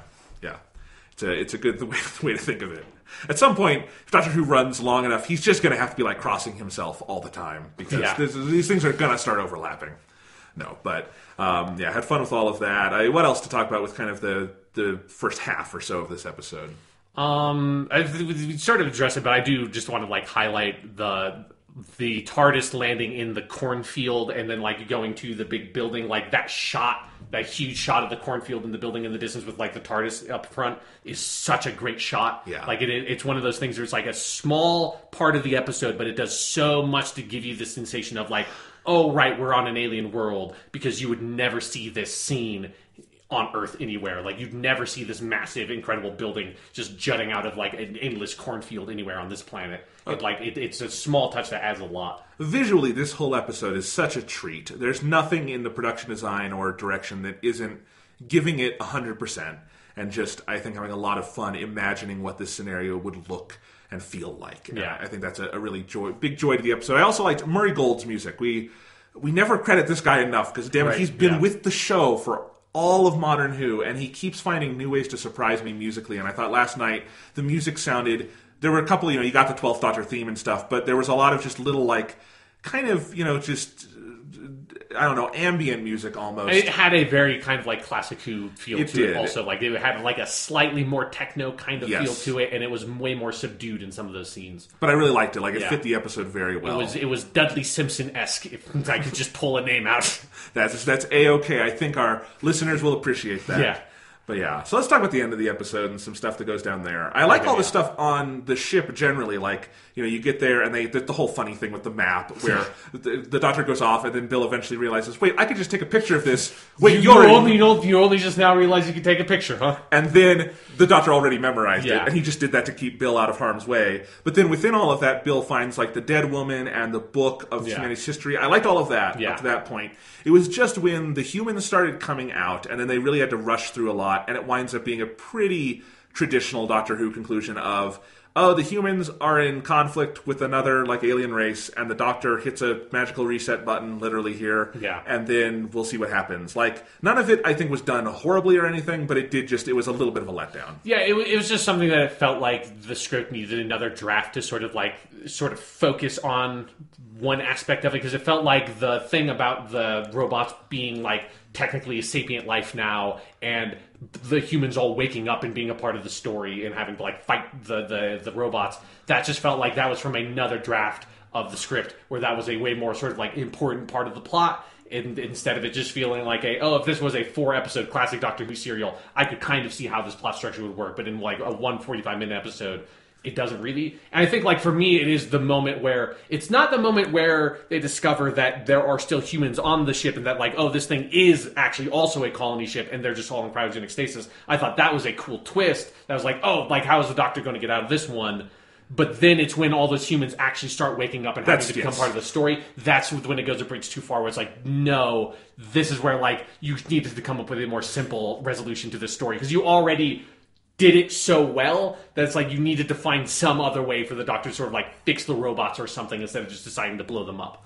Absolutely, because I think there actually is... You could do the same crux of this story without waking any of the people up. Yeah. And have the Doctor realize... Because I actually think the scene where they realized that what happened was an epidemic of grief was fascinating, and I haven't necessarily heard that kind of thing from a science fiction story before. Yeah, of these robots that are meant to sort of take care of people sort of misunderstand grief and kind of identify it as basically being an illness instead of it just being an emotional condition. Or also the idea that a colony will experience its first loss at some point, and what would that do where literally this planet hasn't had death before? Yeah. I think that's all very fascinating, but I do think you could have resolved that without waking the people up, and then they have the guns, and the Doctor has to give them the speech, and even when he did hit the reset button with the Sonic, where I thought they were going with that was we were going to come back and it was just going to be in the wheat field, and maybe the robots were going to have to reconstruct, but it's just the same building as before. Yeah. So all of that was just a little too convenient and easy, I thought. Yeah, again, it felt like a bit too standard New Who, the humans are fighting these things, but the humans are ignorant and don't understand what they are, and then these things, even though they don't look like us, they're intelligent and they have rights too, and so I'm going to broker a peace between you. And it's it's that basically it's the Doctor Who and the Silurian story, but New Who has done that story archetype way more than Classic Who ever did, and so it just starts feeling I get it. Especially I feel like David Tennant did this every other episode. It just feels like you don't need to do this plot because it also just doesn't ring the robots being sapient life forms just didn't really ring true to how they were misinterpreting grief and stuff. It just felt that just doesn't that feels like you needed way more time to build up that concept next to this other concept, and them being robots that just don't understand these sort of emotional concepts and misinterpret whatever your body is doing as this isn't just an emotional thing, this is your body's literally physically going under changes when you undergo grief. So it makes sense how a robot might misinterpret that as an illness and decide, okay, well, we need to stop this. But instead of kind of following down that route, they went no, they've developed another, a different kind of consciousness, and are just misinterpreting grief signs, and now they're going to have to learn emotions and learn to coexist with humans. It just felt too much. It's too much. As you say, David Tennant did it all the time, but the other thing I was thinking of is Peter Capaldi specifically did this in a very, very standout scene last season in the Zygon episode, where he has, the 10-minute monologue. And it's just like, I don't know, if I'm a writer on Who, I don't even want to touch that story archetype, because I think they kind of did a definitive take on it for at least the near future in that episode. So, but again, it's okay. It's not a huge issue with the episode, I don't think, in that it could be better, but I still enjoyed most of it. And like the episode, it's kind of like with the pilot, even if it has some rough spots in places, like it so handily accomplishes what like the most important things it needs to do, that it's a really good episode. Yeah, because we're talking about the end, but the actual end is they get back on the TARDIS, and we get another great scene with Bill and the Doctor on the TARDIS, and those are kind of always some of the best scenes. It's just the beginning and end of an episode when the Doctor and his companion are on the TARDIS just talking, you know? And it's specifically Peter Capaldi, his years have been very good with that, for whatever reason. It just, the more time we can spend in that TARDIS set, and the more time, like there's just some of those shots near the end where, like, you just get to see all, like, the books in the background and stuff, and the pulsating, it's such a fucking amazing set. It is. It's a good TARDIS. Yeah. And this is a good season so far. Yeah, no, it's definitely, it's shaping up really well, and it's got a very interesting sort of different energy to Season 9, which is nice. Yeah. Well, and it's not operating on the same, like, emotional wavelength Season 9 was, but Season 9, because it had a very, very well-established companion at that point, it could do things you just naturally aren't going to be able to do this year. Yeah. But I appreciate working in that other lane, because this happens to be a lane this Doctor hasn't entered yet. Yeah, so it feels, even though obviously like we have gone through this like dance before, it feels very fresh. Because it has been so long. Like, Clara was with us for such a long time. That's like, let's get a new companion and go to the future for the first time and do all this stuff. And this is, not only does it feel fresh, but this is like one of the best executions of that kind of story that this show has done. So yeah. Clara actually had a good one of those too. Even though Clara's early episodes were rough, the Rings of Akaten is probably the best episode of that half season. It definitely is. So, 7. Yeah. Stephen Moffat is good at writing companions. I know Clara had a rough introduction, but overall, if you look at like Amy, Rory, Clara, Bill, he's got a really good track record at that so far. And well, I guess that's the only ones he'll have. But that's a lot of good companions in there. Yes, yeah, and I'm just so excited to see where Bill goes from here. I thought, like the preview, like both the preview for just like at the very end of this episode and the actual like next time preview, both have me very excited to seeing like icy Victorian London and some sort of like sea monster living under the Thames. That looks like fun. I like that. The costumes also looked fun. Yes, the Peter Capaldi gets to wear a top hat, and then also I was looking up some of the writers, and next episode is written by Sarah Dollard, who wrote Face of the Raven last season, or Face the Raven last season, and that was a great episode, so I'm really excited to see her get to tackle a more normal episode of Doctor Who, because obviously that one had all these huge plot implications. It'll be fun to see her tackle like what looks like a really fun historical kind of Doctor Who episode. Yes. We have not been back to Victorian London since Peter Capaldi's first episode. Yeah, so it'll be interesting to see. You'll get to find that. So go to the dinosaur's grave and put a flower on its grave from the first episode. He was very upset. He was. It was a cool dinosaur. All right. It didn't deserve to die that way. No, maybe it'll come back. Maybe it's evolved. Yes, that's how evolution works. Yes, it turns into like a kraken monster under the Thames. That's what T-Rexes turned into after they died. Doctor Who and science don't always go together perfectly. Okay, fair enough. Yeah. All right, so that's Doctor Who. Yes, Smile. Good episode. It made me smile. Made me smile too. Absolutely. So let's go ahead and move on and talk about Persona motherfucking 5. Persona. I think that is its official title. It's so basically good. What I call it, yeah. Yeah. So, as I said, from this point on, we will have spoilers for the 5th Palace, which is the Okumura Palace, the 6th Palace, the Nijima stuff, and all the fallout of that. Not getting into the 7th Palace stuff too much, hopefully not at all, but those 2 parts of the game, you will know it if you've gotten to it. Yeah. And other than that, spoilers in 3, 2, 1, scamper away if you haven't gotten there.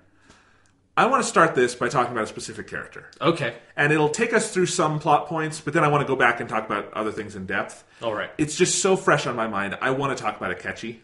Okay, yeah. If you don't mind. Akechi Goro. I had such a weird arc with this character, personally. I think everybody does. Because I thought, spoilers, Akechi, again, if you haven't played it, Akechi is one of the bad guys. Yeah. He is the guy in the black mask causing the mental shutdowns. Yes.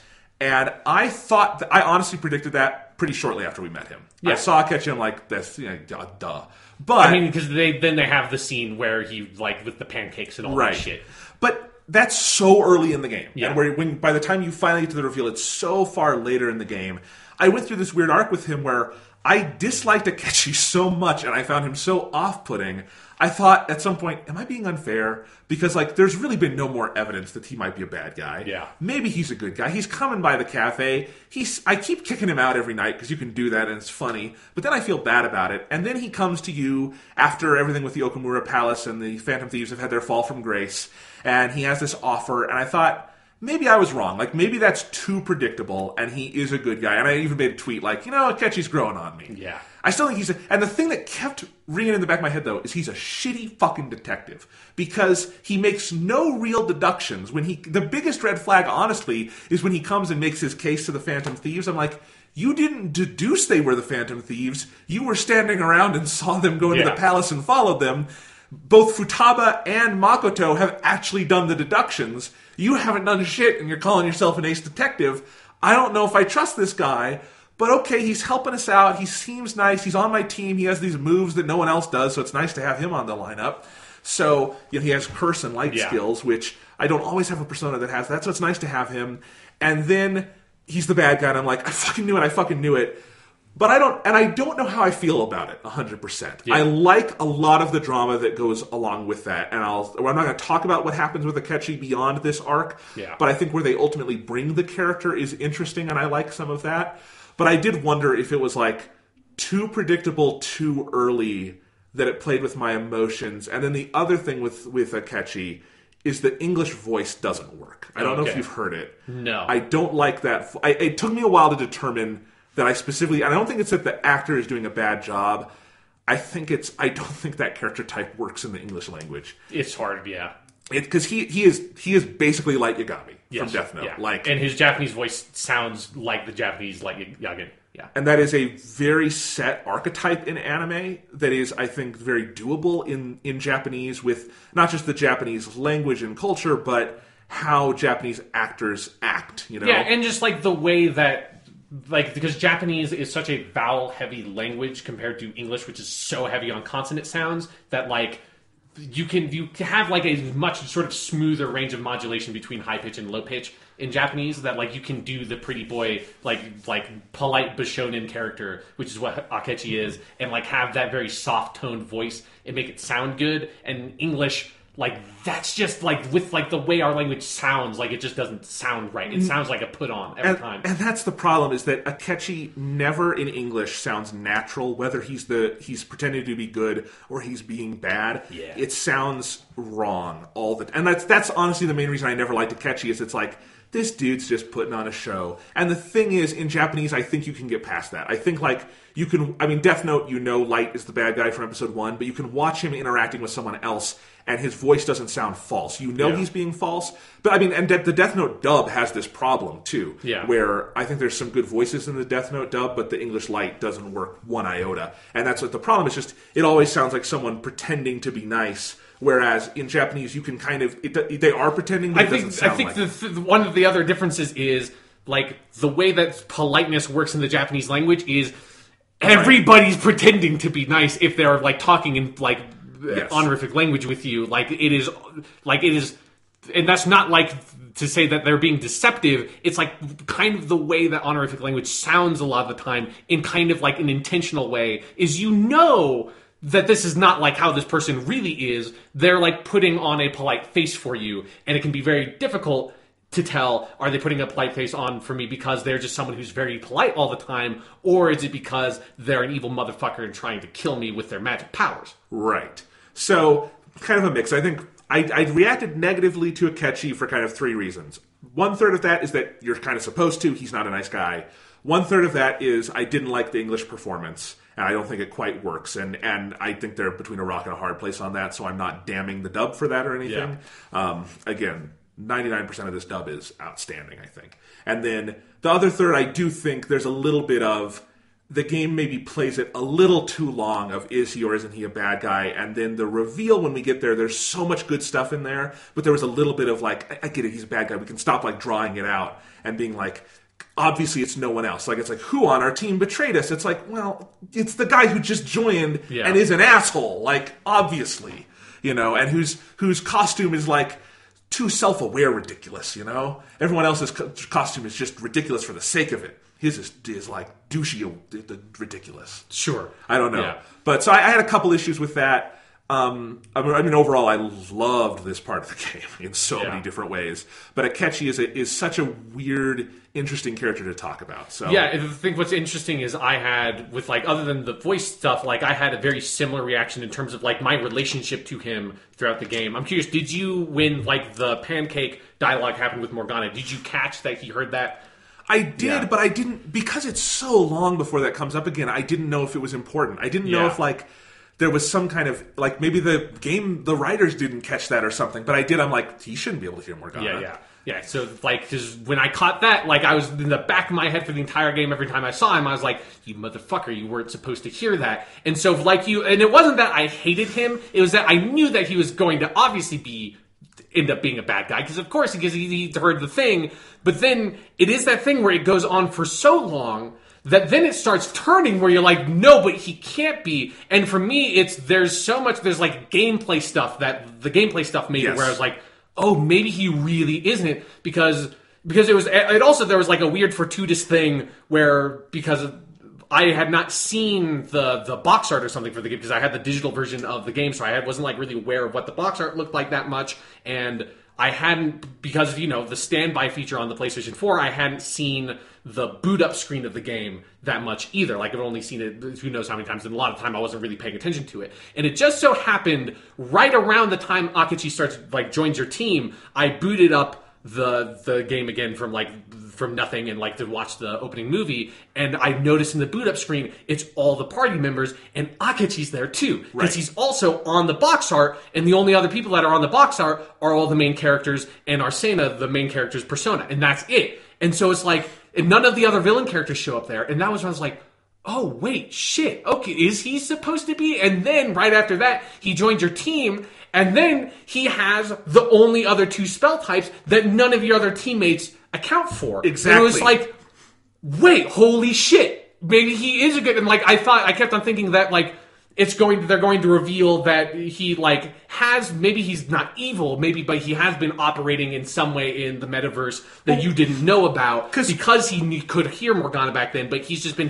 playing all that close to his chest. That's exactly, because I actually had the same thing where I had the box art but never looked at it. Yeah. Where like, he's actually kind of off to the corner, so you can easily miss him if you're looking at, because it's a very busy image, as most images in Persona 5 are. Yeah. So I didn't think he was literally going to be a member of the Phantom Thieves, but then like he starts joining you, and then I remember looking at the box art, I'm like, oh, maybe he's one of the Phantom Thieves. And the pancake thing, it's not inherently he has to be a bad guy. Yeah. It could be that, he never tells us exactly when he got his persona, so maybe it's just he's had it for longer than we thought, and for reasons unknown, he didn't come forward. That doesn't mean he's bad. That's a jump. We didn't have any inherent reason to think he's bad. There was something about him where I just didn't trust the guy. But you're right. Once he gets on your team, he has a costume. He gets the baton pass and everything. Yeah, he has his own splash screen when you finish the all-out attack. He has all these different lines and dialogue. And they even do the thing that most of the palaces do, where each palace, the enemies are often built in such a way that you're supposed to use your new team member. Yeah. Like in the Okamura Palace, it benefits you to use Haru because a bunch of enemies are weak to the Sayo skills. Yeah. So same thing with Akechi. So I had him on my team for most of the casino dungeon, which is really fucking long. Yeah. And so I really kind of got to like, not necessarily like Akechi, but it's like he's one of the team. Yeah, and it's especially, there's the moment at the end of the Nijima Palace where she, like, arbitrarily ups the number of coins you need, and then he's like, oh, haha, I have this card, because that was when he first took the card, was when I was still on the, no, you're still a bad guy, right, and thought, like, this is going to be something, you're going to fuck me over at the end of this dungeon with this card you took secretly. It was like, oh, I see, but then it's like, no, he's actually helping you, and there's something about that where, like, I was never where like at that point in the game, there was a really long part of the game where I just was not sure one way or the other where his allegiances lay. And it was never that I was fully convinced that he, like, at the beginning of the game when like some of those scenes happened, I was like, of course he's going to be the bad guy. But then at this point I was like, he could go either way. I kind of have no idea. And even if it ultimately just goes back to, aha, he is really the bad guy, there's something about that of like, holy shit, like there was something about that journey with that character that I like really, especially when, we're not going to talk about the specifics, but when you find out more about his backstory in the next dungeon, and like obviously, you know, any Persona game, like every character has a more complicated story than what they like you see up front. That's the whole part of what the point of what a Persona is. And so when you kind of find out that you're not necessarily like think he's like the most amazing person in the world, but he becomes a far more sympathetic figure. And I think like that work does a lot of like where you ultimately don't know, I think, how much of him being with you as a part of the team was honest, like how much of his relationship and friendship with the main character is kind of how he's really like and how much that like person he really wants to be. Because it's also one of the things that really I thought was interesting and kind of compelled me more towards it. Maybe he actually will be ultimately, or like even if he is a bad guy, maybe you reform him or something. Is I don't know if you went in Mementos with him, but if you go into Mementos with him, he has like lines like all the other normal characters just driving around Mementos, and like that's was the stuff I was like, this is a whole lot of work to put into this character for them to only show up in this one section of the game as a playable character. And he only shows up in that one section of the game as a party member, so... It is really... So yeah, I'm not saying it's a problem with the game. I have very complex feelings on it, but the more we talk through it, the more I'm thinking, you're supposed to. You're supposed to have really complex feelings on it. Yeah, because I think you're absolutely supposed to be extremely suspicious of him early on. Because because it was something where... I wasn't sure after, because again, like that happens so early in the game, that I wasn't sure by the time I got to him being like a party member, if that shit with the pancake line was actually way more subtle than I remembered it being, and it was just kind of like a fluke that I caught it, because maybe I was paying way more attention to the lines, because it's not in my native language, but then obviously playing it the second time I got to the scene, it's like, no, it's so obvious, it's so, like, there's like 6 lines of dialogue in a row, like, all pointing to the, why the fuck are you talking about pancakes, Akichi, and it's like, really obvious, they're trying to make it obvious, I think. And when you... Because they play the scene again. Yeah. And, you know, same thing, like, this game is long, you know? Yeah. And even the scene with the pancakes, that's a small part of a much bigger series of scenes. So it is easy to look at it and be like, that rubbed me the wrong way, but maybe I'm wrong, you know? Yeah. Like, you start to doubt yourself in weird ways. So it is fascinating. Like, that is an example of the game using its length and its conventions and its gameplay style to push you in interesting directions. It plays with your heart really strongly, you know? Yeah. Because it's like one of my favorite parts of this game is how they play around with like the way that social links work and everything. Because they have a lot of very different, unique kinds of social links in this game. Yeah. Where like most Persona 3 and Persona 4 have like kind of like 2 or 3 different kinds of social link. It's like it's a normal social link, it's a story social link, or like you have Fox or whatever. Like and you have like the Velvet Room one. This one, there's a bunch of ones that advance in very different ways. And that moment where I think it's when you get Justice Rank 6, when you're like standing outside the building, and then all of a sudden you get like all the powers with him of like, oh, now he gets Baton Pass, and he gets the recovery one, and he can like survive a fatal hit, and it's like he just gets like 5 abilities in a row. It's like, okay, holy shit, I guess we're doing this. And I thought that was like a really amazing moment of where you've been building this social link with him up through the story progression of the game the whole time, and then like it's at that moment that you gain all the abilities you would have been gaining with him if he was a party member up to that point. I agree with that. I think that's really interesting. I will say, though, overall, his social link and the way it progressed kind of felt to me like they got to the end of development and they were like, fuck, we forgot to give him a social link. Because it felt very like each one of those... Sure. Even compared to other auto social links, which are never the best. Teddy's, I think, is really good in Persona 4. But other than that, they're generally not the best social links. That one just felt a little bit like... there were moments, for instance, where I thought, that was a really interesting scene with Akechi. There's going to be a social link thing here. And there's not. And then there would be like just kind of a passing nothing. And then you would get an advancement. Sure. It felt very haphazard to me.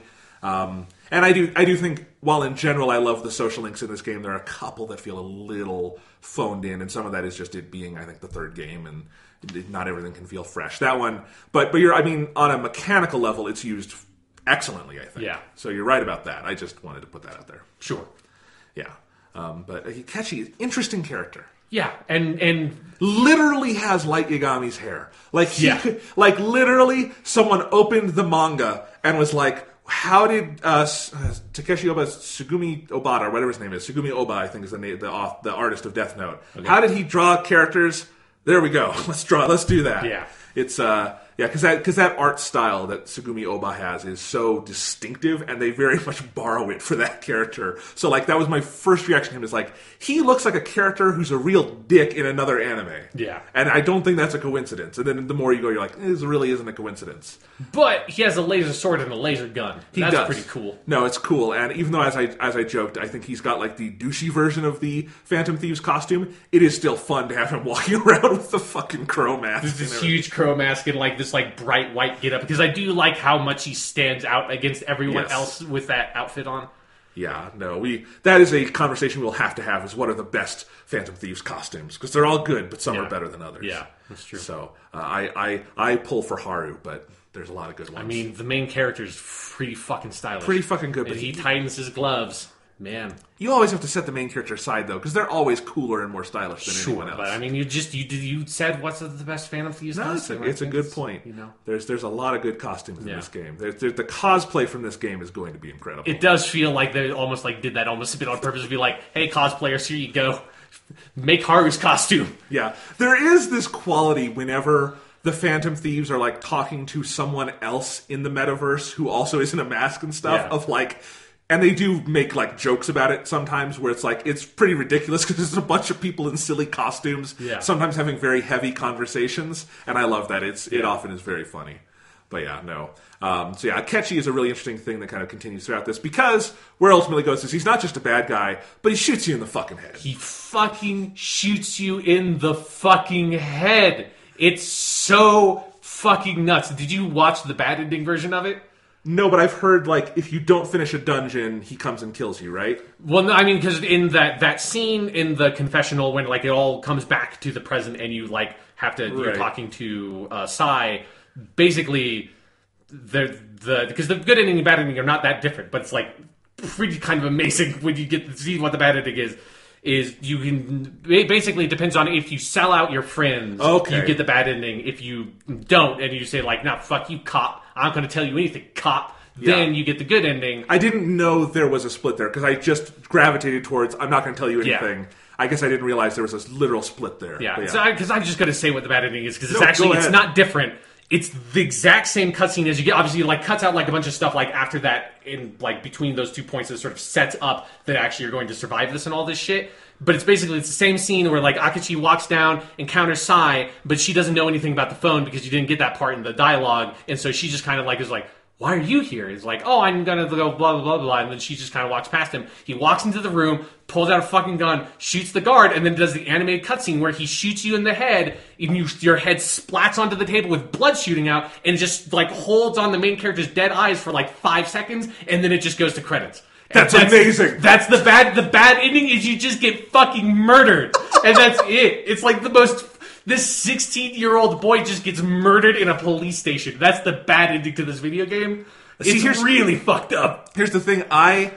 That scene is so extreme that I was worried I had gotten the bad ending. Because in the moment, me too. I wasn't sure if there was an actual split going on, because I thought it was so obvious you're supposed to not sell out your friends.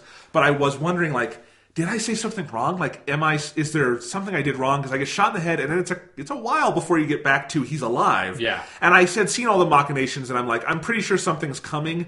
But you get worried, because the other Persona games, even when you get a bad ending, they don't go as far as you get shot in the fucking head. Yeah. Persona 4 has some crackers of bad endings, but this one, man. Yeah, and just like that image of, like, your just main character's lifeless eyes staring into the camera.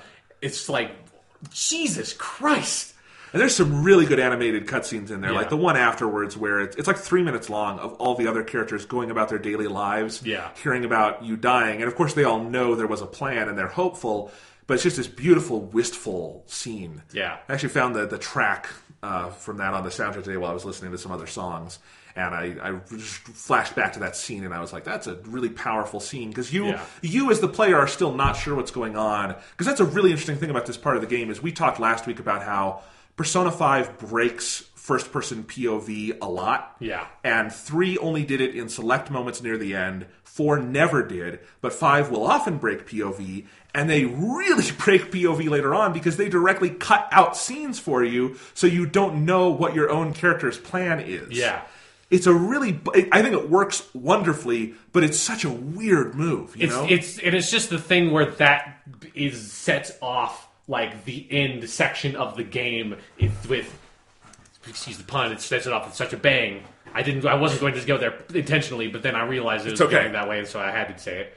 But like it sets off like the ending phase of the game where like. Because I mean, even like the stuff we're not going to talk about that happens in the Shido dungeon is fucking nuts, and then like obviously the stuff that happens after that, to like the ending of the game is even more fucking nuts. And it's like the ending of this game goes in so many places. It has all these twists and turns in a way that like is not really how Persona typically has gone. Like even in Persona 4, where they're like kind of doing a murder mystery thing, by the time you get to that point, like it doesn't have that like feeling. Like it's one of the things I think is one of the weaker parts of Persona 4 is that it doesn't manage to capture that by the end, because I think the huge runtime of that game is just not conducive to telling a murder mystery story at all. So it's like it's not a huge issue with Persona 4, but it does feel like they're kind of going for like the mystery thing and just like doesn't really nail it. Whereas like here, it's so exciting. Like that moment where you're just like, because like you, the first time I played the game, I was like, he could be dead. Because Persona 5, especially after like the Akechi stuff had me like so on one side or the other and like so unsure about where I stood with that character, I was like, fucking anything can happen in this game. And I would be like, okay, sure, yeah, I guess I'm playing as Ryuji? He's the main character now? I don't know. Like, I have no idea what's going on. Because I also had...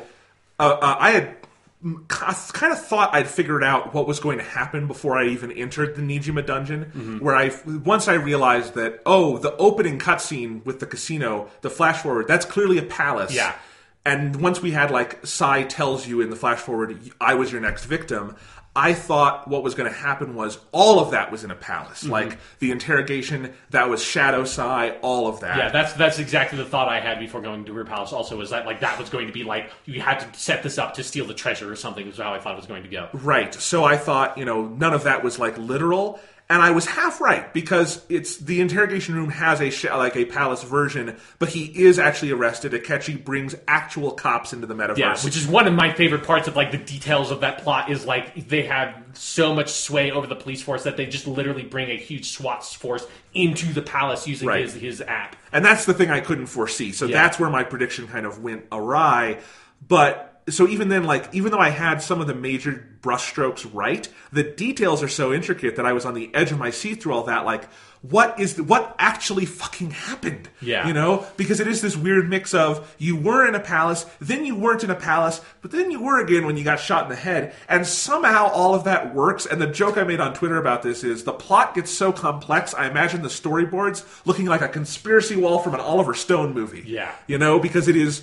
And it's a testament to the game that once you're through the other side of it, it makes sense, but it is such a wonderful mind fuck on the way there. And I love how long they hold off actually explaining what happened. Like it's a long, because I just played it the other day. It's like a 30-minute section of the game where like you get shot in the head and don't get the explanation of how you survive, and have to like go through all this process, and like finally it's like, okay, yeah, holy shit, because it's like a really intricate plot. And if you're not done with your social links, you're also thinking, like, what does this mean for my social links? Exactly. Like, how do I like get to hang out with them as a ghost? What happens here? It's very, or even if I am alive, I've faked my death, what happens? The ultimate answer is you go out in a hoodie. It's good enough.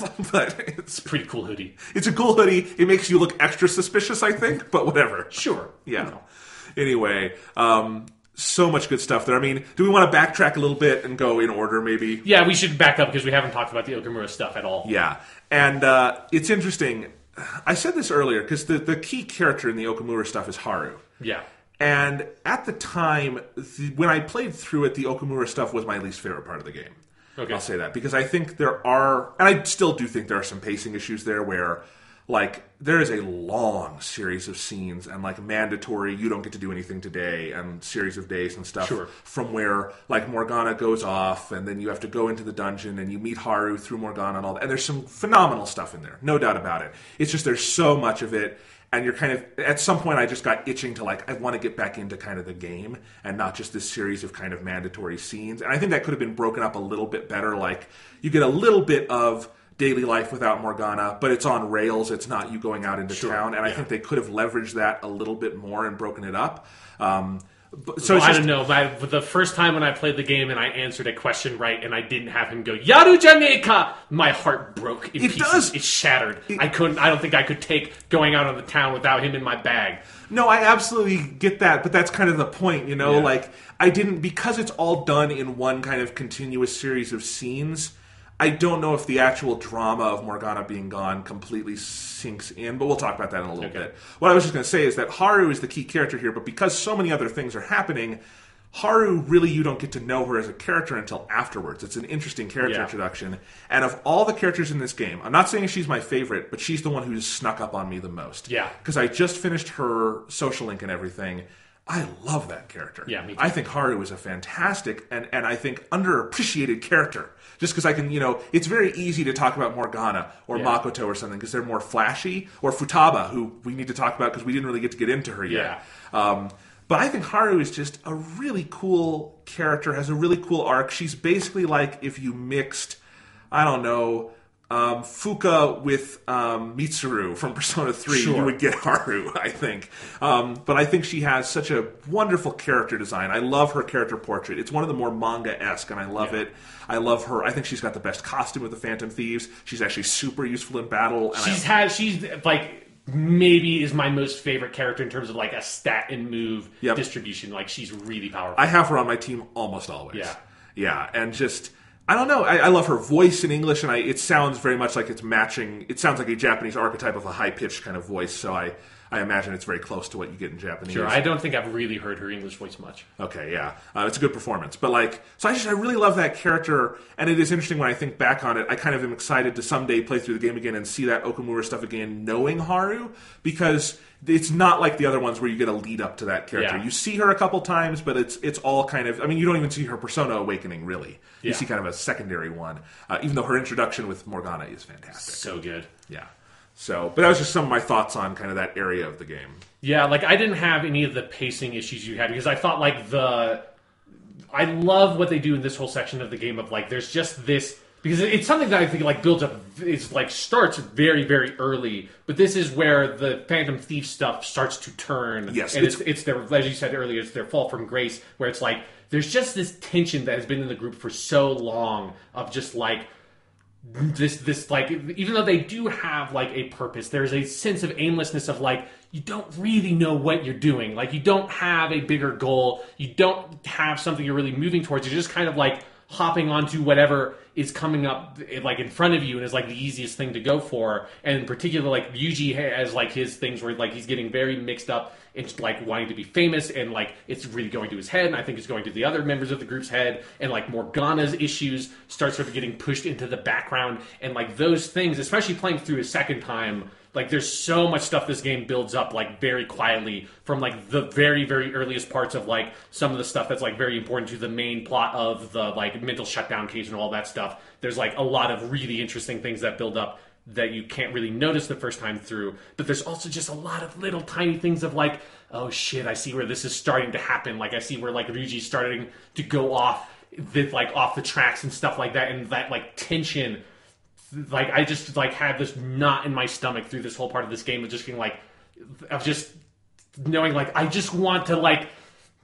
I want to grab you guys by the shoulders and shake you, like, sit down for a second and think about what you're doing. And I think it's something that, no, like, I agree. If I was playing this as a teenager, I don't know if I would have that reaction, but there's something about, like, no, I see what you're doing and you don't want to do this and you're going to fuck this up. And it's like that slow build is excruciating, but it's really interesting. I agree, actually. I have some pacing issues, but I think that is the strength of this section. And where I want to say specifically I felt it most is one of the things we haven't talked about much with this game is it has this really interesting system throughout where you are hearing chatter from people, and it will stop every couple of days and like take a landscape from the game, like Shibuya or something, Station Square or something like that, and it'll have just little whisper boxes and stuff. Yeah. And every day you see the Phantom Thief, the fan site thing with like the poll, but there's also like little comments from people, and so you get more and more of this chatter. And as you go through that section, the characters don't quite notice it. But I think you as the player, again, I think POV is a really interesting thing in this game because it is not a one-to-one thing at all, and it's not meant to be. Which is interesting for a game that is essentially told in the first person. So it's really interesting to go with that. But you have this thing where the Phantom Thieves are becoming so big, so fast. They're getting to like 90+% approval on the fan site. Everyone loves the Phantom Thieves. After Medjed, they are big celebrities. Everyone loves them. And everyone wants them to take down this guy, Okumura. You can't even really pinpoint the moment where that guy even came into the narrative. It's just like all of a sudden, everyone wants us to take down this Okumura guy. They start talking about shit that he was doing like at the very beginning of the game. And it's like so interesting to see that stuff slowly building up. Like you said, by the time he becomes a big issue, you don't even know when like this guy like ever entered the picture at all. You're like, wait, who the fuck? Right. The guy who owns Big Bang Burger? The place that I go to get my guts up? What are you even talking about anymore? Yep. So like every day through that section, not just through the story stuff that's setting it all up, but then once you're in the palace and once you send the calling card and once you're waiting for the confession to come, you just, and because also Sai infers during the flash forward that something different happened with Okumura. Yeah. You don't know what that means. You just feel like something bad is going to happen. So why do you guys not see this? This is going to go so horribly wrong. By the time you get there and he has basically that, spastic breakdown on national TV, it's like, oh my God. You can see it coming, and that's what makes it so nerve-wracking. Yeah, because then especially it's when you finish the palace and like the player gets the scene of him getting assassinated, but the main characters don't see that, which is funny because there's something about my memory that I couldn't quite remember if the player characters saw that happen or not. And was like seeing this like, right, okay, yeah, they don't see it. So you have to go through, especially if you finish that palace early, you go through like weeks of this game, like knowing something like bad. Like you don't necessarily know because you've never seen what happens when someone's shadow gets destroyed. If like you don't know if he's just going to fucking die, you don't know what, but it's like you know something awful is going to happen, and you've just sort of come around to like really getting to know Haru. It's like, oh no, like her dad's going to fucking die. And she's like the nicest person in the game. Because she's like, and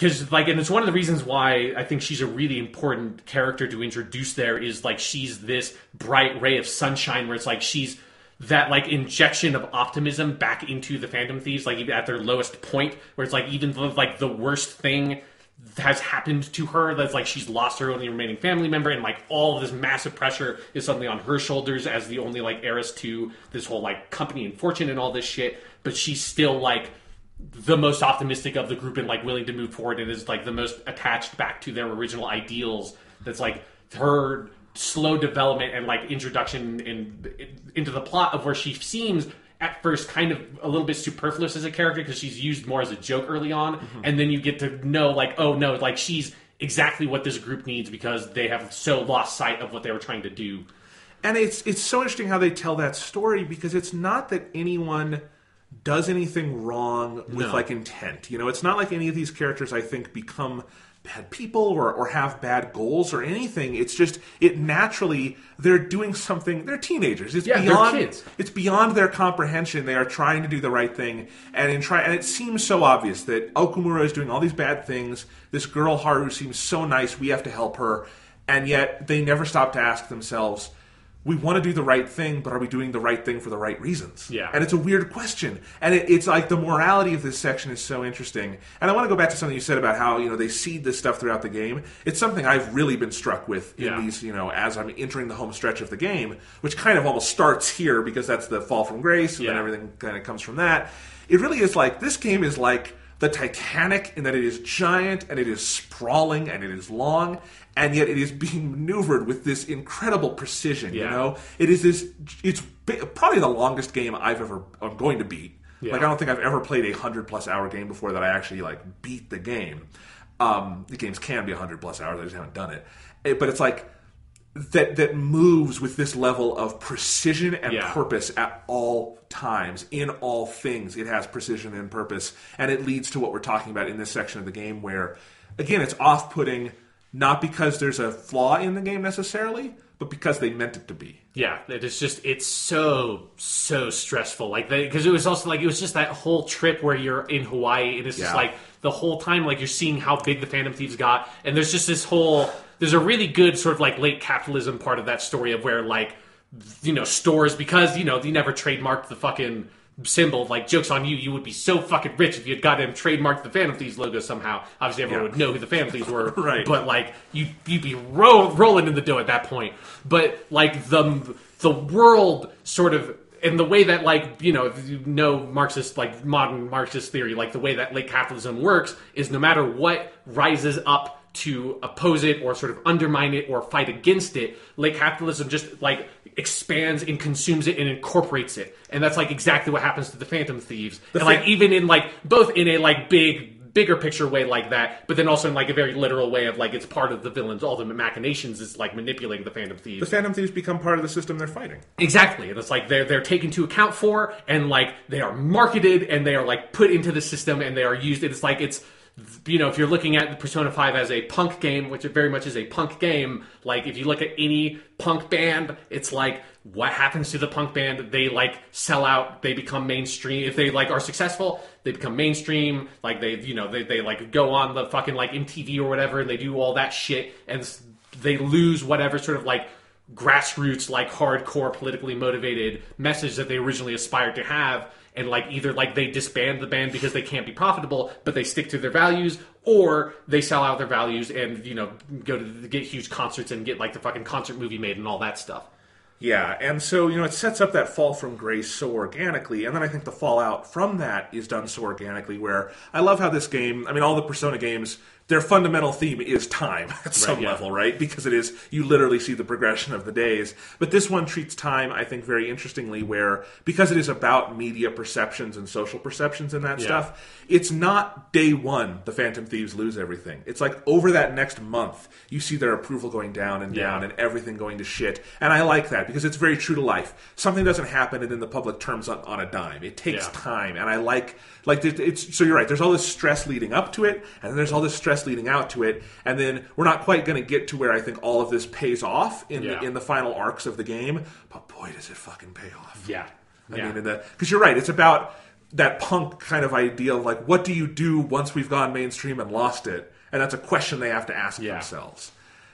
Man, this is a good game. Yeah, and like one of the characters that I think really shines in this part of the game, even though like he becomes less likable because of the role he needs to occupy, is Ryuji. That like he becomes he is the focal point of I think of where they start losing track of themselves, because he's become so into fame. And it's like that thing of where early on he kept on telling jokes about like, man, we're getting famous, like I'm gonna like tell these girls, and then like I'm gonna go out on a date or something because I'm so famous as the Phantom Thief, if I could just tell them. And at first that's a joke, and then slowly it's like that's not a joke anymore. Like he really just kind of straight up is trying to do that now. And there's that like, and it's such a natural feeling. It's such like it's one of those things where you just know Ryuji, like you, and it's something that these games have always done very well with their Ryuji characters of Junpei, Yosuke, and Yuji. And I think he's the best version of this archetype of the best friend, the best guy friend in the group, and how like everyone has had like those friends growing up, especially if like you're a guy and have like that kind of like male friendships can be really complicated in a lot of ways. And there's just that like when you know that this dude who's your friend is going off the rails, but like it's very difficult in male friendships to sort of like make that move and like try to like say like, hey, like sit down and be like, is there something wrong? Like, and have a real like heart to heart, because that's just not how that really normally works. And it's a bad thing about male relationships, but it's like very true about how that operates. And I feel like Persona 4 has like Yosuke has some rockier moments in that story where it feels like I wish I could tell this dude like, come on, like let's like stop being such a shithead to Kanji or something like that. And there are parts in that story where that like doesn't feel totally in sync of where the story is going with that character, where here it feels like it's so intentional, it's so deliberate, and it's so excruciating where like I need you to see what you're doing, Yuji, because I know how much this is going to suck for you when the other shoe falls. And when you get to that scene where like they all start laying it out and Yuji just completely loses his shit. Because that's the scene where, like a long time ago in October when I was first playing the game, and I was talking about him and saying like the thing with him is he's just so angry all the time that it's like boiling beneath the surface. He's just so upset. He's so angry at like the society he lives in and the injustices he's being subjected to. And like when that like finally really explodes and you see like, yeah, like he has not gotten over all those issues, like that has been underneath the whole time, and he feels like he feels like he deserves to be recognized by society in a way like that he never has been, and now he deserves to be recognized more than ever because he's actually doing like a good service, but like he can't be recognized for it. And then to find out that actually no, he's been played for months now is so brutal. Like he's been his whole life is what he feels like. Like nothing will ever let me escape this. Yeah. No, that scene is incredible, and I can imagine what that scene sounds like in Japanese because I've heard Japanese actors go to that place, but that's not a place English actors I think are often equipped to go. And I would just want to give a shout out the actor who plays Ryuji. That is maybe one of the best pieces of acting in this entire. I watched that scene back through with the English dub, and phenomenal. He's really good. Like I think he's of like all the ones that I've like listened to more in depth. He's my favorite of the English voice actors, and definitely in terms of like how it's a slightly different character and like version of that voice than the Japanese, but it feels like just as valid a version of the character. He's so good, and again, that would be a scene that if an English actor weren't quite able to pull it off, I wouldn't blame them. Because, we don't usually get to that pitch in English. Yeah. But the way it's fantastic. I mean, it sends chills down your spine. It's like your heart stops for a minute, like all the other characters. Yeah, and it's that moment in like where you're in the room with like the one person who's like really lost their shit, and everyone else is like upset but hasn't like totally lost it, and like that really just like stomach like sinking into like your heart sinking to the pit of your stomach, feeling of like, oh god. Like, this is like normal societal relationships have broken down in this room right now because it's like the mask has come off and he's like just completely lost it and is screaming at Morgana. And because you've been spending time with Morgana, that's like, this is the last thing that Morgana needs right now. This is like, Morgana's like in a dark place too. It's like, Yuji, fucking stop, please stop. And it's like, you have, as in real life, you actually have, even though like, the game could try to give you some options like or something to try to stop that. In real life, you can never just like put a cap on that shit and just fix it by saying something, No, I really do feel like that's a scene that kind of solidified this for me. The Persona 5 cast is kind of this, because of the story being told, this interesting amalgamation for me of like the tone of the Persona 3 cast and of the Persona 4 cast, where Persona 4 is a game about friendship. These people are kind of friends first and compatriots in this battle second. Yeah. Whereas in Persona 3, at certain points, I don't think you even can call Junpei and the main character friends, because all of those characters are put together by circumstance, and I think they become friends over the course of the game, but it's a really interesting point. In Persona 5, it's both. They are victims of circumstance, but these people also love each other and are friends, and are going to stick together for the rest of their lives because of what they've been through, the shit they've been through. But, so there are these fantastic moments where everyone in that room, even when the shit hits the fan, loves each other deep down. I think, Morgana, part of the pain is that Morgana does love Ryuji. Yeah. And Ryuji does love Morgana. They just can't say it to each other, know? And so it creates these really interesting dynamics where, in Persona 3, and this isn't a criticism, I'm just saying, sometimes when the characters don't get along, it doesn't have quite that same emotional resonance because they're not as close in a lot of ways. But in this, it's like they are all each other has. Yeah. In the whole world, they are an oasis in this sea of humanity that is Tokyo. Yeah. And it's just that thing the game like asserts over and over again, like every single social link, every party member you get, and just like basically every story is just like how lonely all these people are. It's like and like your role in the game is to like make connections with people to sort of fix that loneliness, which is a part of Persona 3 and a part of Persona 4, but like it's everything in Persona 5 because everybody's alone in some way and like everybody feels isolated in some way, and it's like, well, and you creating that close-knit family of people is so integral to the movement of the game. Absolutely, and I've talked before about how at first this was off-putting to me, but I'm at a point in the game now, I've seen every social link where I'm totally okay with this because it's part of the story. This game does not have the sprawl in its social links that 3 and 4 has, in that it goes to weird places. It, a little bit here and there, but overall not nearly as much as 3 and 4. But, Persona 3 and 4 happen in smaller communities. And again, it's not about that sea. It's not about deeply lonely people. It's not quite the same thing. And so you can kind of tell those stories with that sprawl. And one thing is that I noticed, it just hit me the other day of that I haven't seen the school building in a while in Persona 5, and it's like, oh right. The school is such an important community center in 3 and especially in 4. You spend so much time there. You have teammates and friends there. You have clubs. Like everything is about revolving around your school life. Yeah, you have almost nothing there other than the Kamoshida Palace, the school is really not that important in Persona 5. Yeah. You are not even really incentivized to walk around it all that much. You can't. And one of the things that's interesting is like you're really not incentivized to walk around it that much because there's like it's the biggest school any of these games have had, and it has the fewest amount of stuff in it. Like you can go around like there's the whole practice building, and there's practically no one even there. You know. But that's the point. Yeah. Like I do get to this point in Persona 5 where at some point I'm like, I haven't really even looked at the school in a while. That's kind of the point, that in this scenario, the school isn't the community center it is for the cast of Persona 3 and especially 4. It's something different. And for Persona 5, the Phantom Thieves need to exist in part because otherwise they would have no community. Yeah. You know? And so that's a really interesting theme running through this game. That if you've played the other Personas, it directly plays on your expectations. Yeah, and this is like because you've seen the Sojiro and Futaba links to their completion, and like this part of the game, like you know all that stuff enough because we finished Futaba's Palace and everything. That like to me, like that's one of the biggest things about this game is like it is about you. Like the Persona 5 characters live in a world where like you are not just handed a community and you are not just handed a family. Like those are things you have to build for yourself. Yeah. Like, and that's.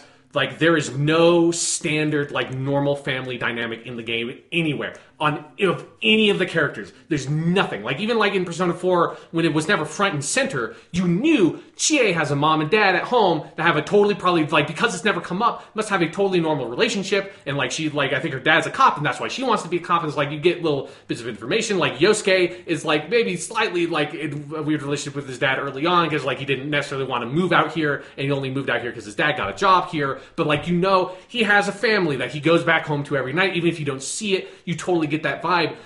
Nobody has a normal family. Like even like none of your social link characters have like normal family relationships. No. And like the family you're a part of is this really bizarre, haphazard, ridiculous like setup that at first is this incredibly cold, frigid relationship between you and Sojiro that's like straight up antagonistic at the very beginning of the game, to you having like building this weird family unit between you, this dude you're not related to other than that he's the guy who served coffee to someone your parents know, and then his sort of adopted daughter who is in no way like is not blood related to him, that he's only adopted for like 2 or 3 years, that has like locked herself in her room for most of that time, that the only reason he is taking care of her is because she's the daughter of the woman he loved but could never have a relationship with, and then like you are in a crime fighting team with her. It's like it's the most insane, plus the weird talking cat, yes. And so Morgana's there too. It's just like the most weird fucking family unit. It would be the most like bizarre, out of this world, eccentric sitcom you could possibly make is like Cafe LeBlanc and like the adventures of these 4 ridiculous or 3 and like a talking cat person like family is so insane. But it's so heartwarming when you get to that end point and you've really put everything together and you've gone through all the work. It's just like this is a real bond that is shared between all these people. It's a real family. Yeah. I strongly believe, I've seen all the social links now, that Sojiro and Futaba have the 2 best social links in the game. I agree. Very much like I think in Persona 4, on my second playthrough, I realized I think the Dojima and Nanako social links are the 2 best in that game. Yeah, partially because of how they work together. Yeah. And it's the same here, where Sojiro and Futaba's social links are in conversation with one another, and there are multiple points in both of those social links and some of the surrounding story material that just is part of the main game that's just straight up tear-jerking. Yeah. And not because it's sad, because it's fucking beautiful. It's about this family rising from the ashes of trauma. That, you were abandoned by your parents after you were accused by this asshole of assault and sent out to Tokyo in the middle of the back alleyways with this guy who, again, served your parents' friend coffee once. And, but by the end, like, Sojiro is like a father, Futaba is like a sister, which leads to, I have some problems with the romance in this game, but we'll get to that in another conversation. But, like, it is this very tight, beautiful family unit. And, again, it's also reflected in the Phantom Thieves, who are also a family in a certain way. And, I do think absence and broken families have been a theme in Persona from the beginning of this team working on the games, at least. In 3 and 4, even though, as you say, there are plenty of representations of normal families, there are a lot of central stories about broken families or holes and absences. And I think you can just tell that is a theme that, for whatever reason, this team is attracted to. But you can tell they've really dived into it in Persona 5, because that's the whole game. Yeah. That's what the whole game is about. And it is about, how you build families and communities, and that the whole confidant. I actually really love that they made that change in English to calling the social links confidants. Yeah. Because it reminds you constantly that it is about this larger network you're building for this purpose, and there's a reason why everything is so tightly knit and connected on both the narrative and mechanical level of the game. And it just, this game has an exponential emotional flow where I feel like every couple hours are exponentially more powerful than the ones before. Yeah. And it's the thing that, like, I think it most shares with Persona 3 Yes. is that effect of, like, early on, I think, like, the game is off-putting in so many ways because of, like, how cold it is and dark it is. It's like, Jesus Christ. But, like, you need to go through that work to get the sort of returns you get at the end of this journey, which is, like, even longer than, like, by a pretty significant margin, even longer than Persona 3. But it's, like, when you get to this point, it's so satisfying and it's so incredible. And something that, like, it has been hard in some ways seeing, as someone who already beat the game, like, seeing people having to make that journey and wanting to be like, you can't see the bigger picture. It's like when you were talking about, like, I think on our first podcast about, like, how hard it is to advance the Sojourner social link, and I was just like you have no idea what you are in store for when you are over that hump, motherfucker, because it's like... You would never imagine from, like, ranks 1, 2, 3 that would be one of the best social links in the Persona series. Yeah. You would never guess that because it's just you and this dude making coffee. Yes. And where it goes, man... You end up making some real good fucking coffee is and what curry, happens. and curry. Yeah. And really you want the curry because it raises everyone's SP. God. It's way more useful. These, as we said before, these games are fundamentally optimistic and affirmative about the human condition. Yeah. But Persona 5, even more than some of the other ones, wades through a lot of shit to get there. Not shitty game, just like, storytelling that puts the characters in the shit, you know? And Persona 3 does that too. Persona 3 ends with you fucking dying, and is still, I think, an affirmative stance on things. But Persona 5 also has that darkness in it, and the way it overcomes that is how they allow you to buy into that optimism. Yeah.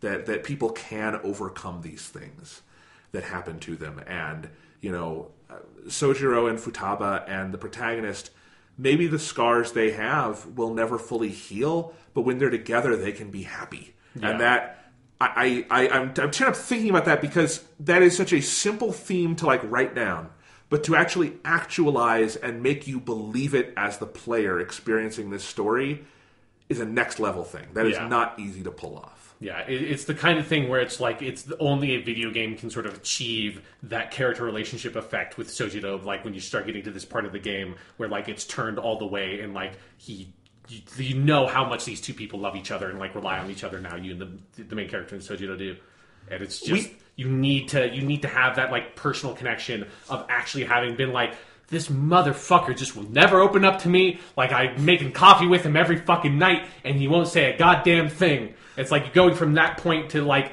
him being basically your dad is so amazing. Yeah, it absolutely is. I said this the other night. I don't know if I said this on Twitter, but I was thinking this the other night that this, I'm at 90 hours with this game now, and not done. There's more. I'm definitely less is ahead of me than behind me. Yes. But there's still more to go.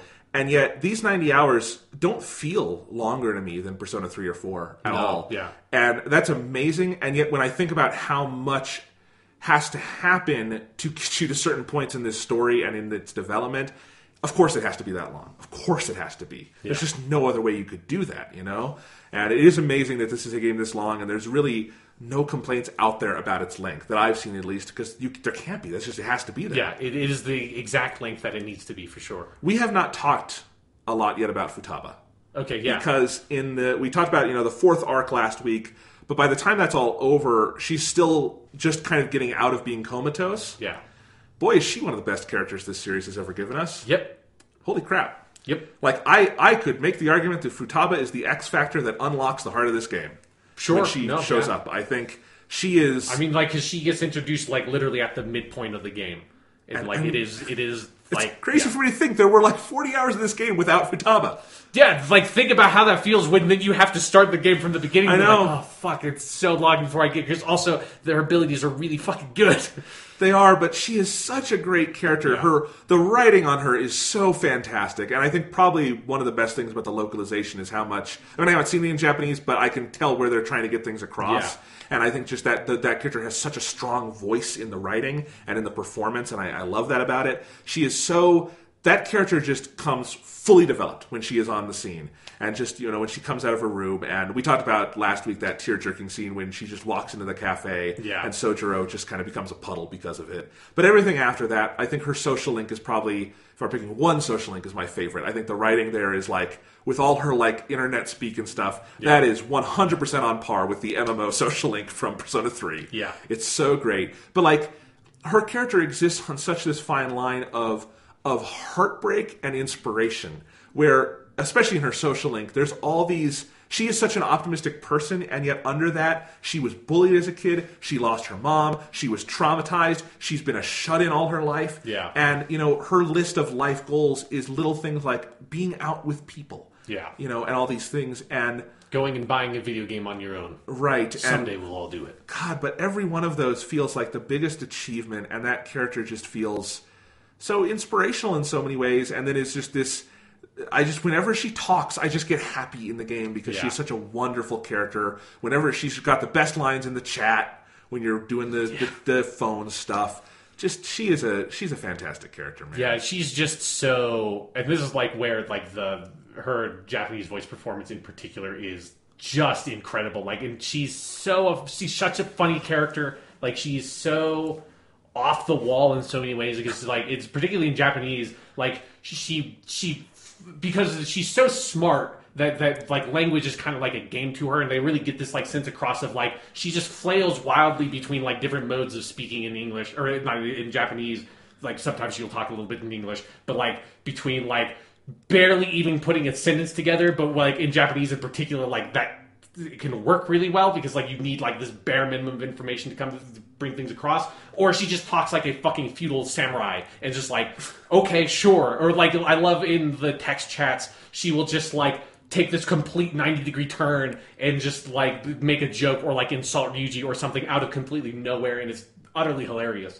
Yeah, and I haven't seen the Japanese version, but I can just say, like, so much of what you're describing comes across to me in the localization. I think the writing on her is so good. Very good performance. At first, it was not the voice I expected. Yeah. And I'm guessing it's not like a dead ringer for the Japanese, because it sounds like it's very different, actually. I would imagine it's a lot deeper. Yeah. In one, but it's a great voice. It's a great performance, and she is consistently funny and just kind of the life of the party in some ways is how you could describe Futaba. I mean, there's a scene that we're not going to get to talk about today because it's from the next palace that she has that is in the next palace. The seventh one has a lot of like scenes in it. Yeah. And there's a particular scene with Futaba that is the funniest thing in the game. And oh my god, this character, whenever they kind of put her front and center, she is a absolute delight. Yeah. And one thing I really love about her is the gameplay side of her as well. Is she feels way more active than in like the battle in like that gameplay part of the side of the game than most of the other navigation characters feel. That's like, like Fuka is not a really active presence in you like tackling Tartarus in Persona 3. Like Rise is not a huge part of you exploring the dungeons that much. You hear them a lot, but you hear them, but like they don't interject in any way like physically into the action. Like they just sort of say lines that, especially like because they say the same lines over and over again, you just completely tone it out at some point. Whereas like Futaba, especially like as you get her social link up, she like regularly literally interjects into battle and has like some of the best like her social link is really crucial to level up if you want to do really well in the battle side of the game, because she has like probably the most ridiculous and overpowered any ability of anyone that only triggers on random, but she has the ability to just at the beginning of battle put you into a all-out attack state. It's just like, and I had one that it was the most fortuitous fucking thing in the world, and it was so amazing where. So in Persona 5, you have the treasure demons, right? That like each palace has one that's like another higher level one, and when you put them into a defeated state, you can capture them, and you want to capture all of them because it does add to your Persona Compendium, and they're very useful for fusion because they just fuse things up or down their Arcana rank, like depending on how high level the treasure demon is. So they're like really easy if you like really specifically want like the next level fortune persona or something. I can just fuse these two together. But for whatever reason, for like all Palace 3, I just had not found one of those fucking treasure demons, and I grinded on the dungeon a little bit. I was like, I just can't get one of these fuckers to spawn. And I was like, fine, I'll just beat the dungeon and I'll get it in Mementos one day because different weather conditions make it easier to find them. And then I went into Mementos and was in that section of Mementos and found one, and I attacked it, and then immediately Futaba just it was the first time she had used this ability in the whole game for me. Like this is my second playthrough, so I knew she could do this. But for this playthrough, the first time she did this, I kind of forgot she did it, and she just comes down and puts it into a state where I can just oh, thanks, yeah, I'll just grab it and then move on. Thanks, Futaba, that was fucking awesome, because getting those things into a down state is a pain in the fucking ass. Yeah. Getting them into a down state and just guessing what their weaknesses are, and then at some points you'll be like, oh great, their weakness is lightning, but I'm so powerful I'll kill it in one hit. I have a couple of those that I've fought but I can't capture because I just can't get them down, you know? And Futaba is extremely useful. Yeah, she's just a great character too. So wanted to mention that. Getting back on track with this fifth story arc palace. Yeah. So the spaceport one. Yeah. I love that palace. It's very cool. It's a lot of fun. I don't know if it distinguishes itself as much as the first four do, just because there's less tricks to play, but the design of it is so fun. I love the part later on when you're flying through all the... the last section of the game. I think it has probably... Maybe I think the trickiest puzzle in the game of you having to fly through and go loop around on yourself and stuff to get to the end room. I like that. Yeah, the space stuff's cool. It's also a really challenging palace because that is I think the only one where I voluntarily took a day. Oh, because I got to a point where I just was completely out of everything. Yeah, my first time through the dungeon, I was so on the edge. That by the time I finished it. Here's the thing. If I'd known exactly what was coming, I could have made it, because what was left was all the flying stuff. Yeah, where there's not a huge amount of enemies there. But I didn't know that, and I just looked at the map, and that's a ton of rooms. So I just assumed, there's no way. So I voluntarily took a day and came back, and all worked out in the end, because I finished my social links. Yeah. But, that's... Well, that could have been the line between you finishing your social links and not finishing your social links. Which is the reason why I never made that choice. I just could never do it. It's in the back of my mind, if I miss it by one fucking day, I'm going to kill myself. I know. I'm going to go back in time and murder myself here to keep myself from making this stupid mistake. It is, but I literally I had no SP, I had no SP items left, I had very little health. I was fucked. And I had already had some really close calls, so I was just I'm gonna take the risk and just and then I went back and did some grinding and stuff and got up. But no, I think it's a cool palace.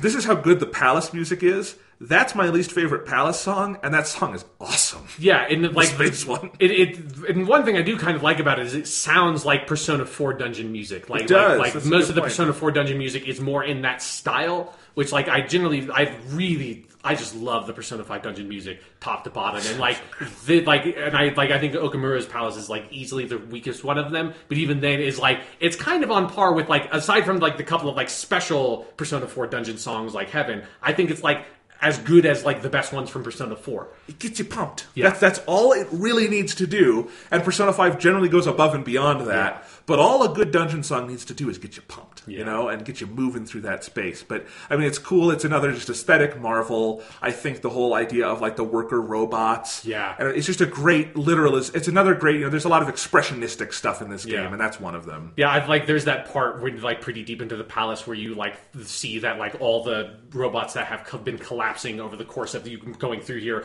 are just literally getting dumped into lava, and that's it. And it's oh Jesus Christ, this is what this dude thinks of his workers. And Haru, it is actually kind of interesting because you don't know Haru that well. You kind of get to know her through the dungeon, and seeing her reaction, all that in real time, helps it hit home for you. Because I think if you didn't have that character there and didn't have that personal connection, it might not hit as hard. But realizing she has to think oh, my dad is doing this shit, Yeah. It's also something where this is another area in the game where this game is so Japanese, and it's really specifically focused on Japanese social issues, where I think for a lot of American players I have seen there's this really interesting reaction where in America, like, I think, like, this dungeon more reads as something that, like, you hear about this happening in other places, like, because for Americans dealing with it, it's like, oh yeah, like Walmart and Apple and shit, like, outsource their labor to, like, India or China or whatever, and that's where all these horrible conditions are, where it's like, this is a really, like, pertinent, like, current issue in Japan is like work culture, and more specifically like overwork culture, and people literally working themselves to death because of the way the culture sort of works in that way and incentivizes people to say like, no, this is your life, this is what you do, you work for us, and like you're going to like work, and like that is who you are, and you will like work from 8 in the morning till 10 at night, and you have like you have a family, but you are never going to see them, and like that's, you know, it's not to say every Japanese company does that, but that is a thing that happens in Japan way more often than it happens over here. And that's where, like, you have those messages that, like, particularly in the early part of the dungeon, that you see them all the time in the battle scenes, but then even in, like, the palace, like, sort of hallways and stuff, there are little consoles that are just constantly projecting, like, work, and, like, all these different forms of, like, the Japanese language. It's just work, and or you have English. You have those machine puzzles where you have to take a 30-second lunch break, and that's the longest you can get to do it. Yeah, and yeah, it's just it's a really brutal fucking, like, look at that shit. That's hard to deal with. That, again, like, if there's a American perspective that I've seen in a lot of, like, reading forum reactions to this game, that, like, I don't think fully realize, like, no, like sure, in America, like, it does happen in places in America, but, like, this is, like, a real, like, happening at home kind of thing for how this game is set. It is interesting to me that Persona 5 is, I think, pretty easily of 3, 4, and 5 the most culturally Japanese in what it's, absolutely, and in terms of its focus on societal issues, and yet, of course, it's the one that's exploded the most worldwide. Yeah, which also speaks to, I think, the more specificity you tell a story with, the more universal it can get in some ways. Because while we don't have necessarily those literal factory conditions anymore, you know, work culture is a huge issue in America, and you can tie the line, even realizing that this is a specific Japanese thing they're talking about, but it obviously applies to the human condition in larger ways. Yeah. You know, I remember reading, I think I read this on Wikipedia, but it was a quote from the director that at some point in the development of Persona 5, they were planning the game to be about a backpacking trip around the world. And that's where a lot of the palace ideas came from. But then it was after the Tohoku earthquake and tsunami that they said, no, we need to make a game about Japan. Yeah. And you can feel that this is, I think, there is a kind of wave of Japanese art at the moment in film and TV and games that is, you know, taking a very critical look at Japanese society. Yeah. We talked about that with Shin Godzilla, for instance. Yeah, which was, like, really fun to watch that movie while I was playing Persona 5 and, like, oh, these things are, like, really in conversation with one another in a lot of ways. Yeah, so interesting stuff. But, yeah, we didn't get to talk too much about, we mentioned it, that, you know, there's that part earlier where Morgana leaves the team, eventually comes back, everyone's happy again, and, of course, it leads to Haru having one of the best character introductions. Yeah. And one of the funniest. So funny. When she decides, like things have, like, degraded so much in the conversation, she decides just to start over from the beginning again. It's so fucking funny. It's great. And, of course, just she has the perfect costume also for that specific introduction. And they used it in all the trailers, so I was wondering when that was coming. Because in the trailers, it almost makes it look like Morgana is introduced with that character. Yeah. And, of course, she's not. Morgana comes in way, way later. Or Haru comes in way, way later. Yeah, like, when I first saw the trailer where it introduces Haru and, like you see that, like, I thought that, oh, she's, like, the, like, older, and she's been doing this for a while, and she's, like, the Mitsuru or something of this game that, like, introduces you, like, along with Morgana to being this person. And it's like, it's the exact opposite. Yeah. Which is really good. One other Haru note, in addition to having my favorite Phantom Thieves costume, she has my favorite splash screen. Oh, yeah, it's so good.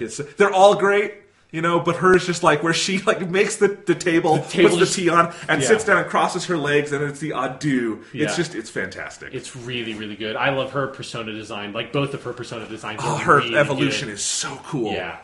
And I just love, like, when she awakens to her, like, fully formed persona in the dungeon, and, like, it's this lady with, like, the mask, and then, like, she has this huge, like, ball gown dress, and then, like, the dress sort of, like, moves aside, and then a giant fucking cannon pops out. It's like, fucking yeah, that's so cool. Because I had totally forgotten, because, you know, my memories of Haru's persona were more about her evolved form one, because, you know, you can progress your social link so quickly because you get it so late, that I had totally forgotten her persona did that. The way that happens, that cutscene, it's like, fucking, it's so cool. This game has these moments that are just so fucking cool when it, like, just throws down with that persona stuff.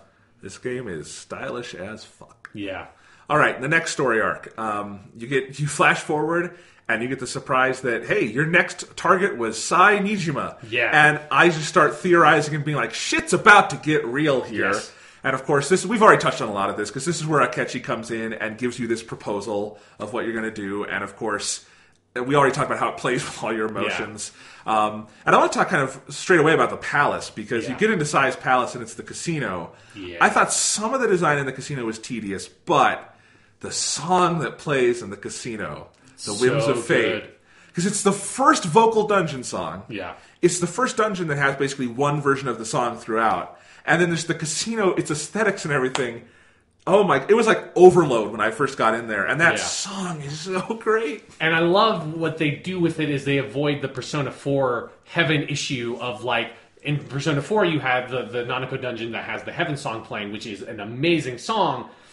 But the main problem with it, though, is that song has like a 15-20 second lead up to the lyrics in like the main part of the song starting. And so in the way the Persona 4 handled it, every time you got into a battle, the song reset. So you kind of, unless you were just like standing around to listen to it, you only ever heard like the handful of musical bars of that song, which is just building up to the song really starting. Whereas Whims of Fate, it gets started like almost immediately, but then when you go into battle, it fades out and then brings up Last Surprise. And when you finish battle, it fades back into where you were at Whims of Fate. So it just keeps on going. Yep. And that like, it creates this like, almost like hypnotic quality to that dungeon of like where that song is playing, and especially you have that part in the middle of the song where like the singer goes so high pitched that it feels like, are my speakers breaking? Like feels like, is she really even human anymore? I like that you said it was hypnotic, because I think I made the mistake of like binging this dungeon in 2 sittings, and I think you need to break it up a little more. Not necessarily play it on separate days in the game, but just like in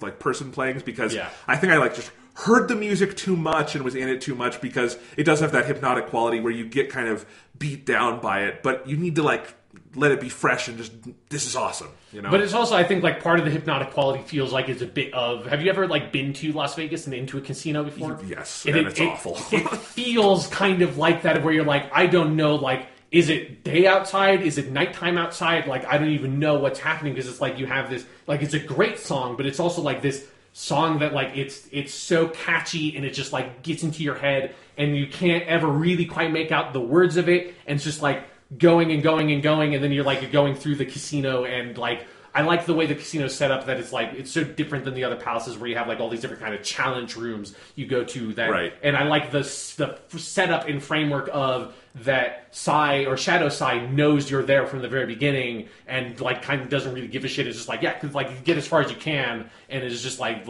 has set up the casino, and she thinks that there's no possible way you can get to her, and is just sort of enjoying rigging the game against you. Yeah. And there's something about that dynamic of like being like recognized by the palace officially, and like having to sort of like undermine and subvert the rules that they establish, instead of you just like kind of having to sneak in. They all know you're there, and you're having to like actively communicate with the different shadow people in there to set up the different challenges. I think was really interesting. I agree, and I like the point you made about Las Vegas and everything, because it's, in terms of atmospherics, this palace is one of the strongest. Yeah. Because you really drown in it by the end. And I think intentionally so. I think you're right. But yeah, and the whole structure, again, I thought some parts of it with all the tasks you have to do to get the coins and come back got a little tedious to me, but I love the overall thrust of it, and I think, again, that every palace feels so different. Like, the 5th palace, the Okumura Palace, is interesting because it feels almost intentionally like this is a throwback to like the first palace. Feels like the kind of more like the way the first 2 palaces worked a bit more, right. And then like...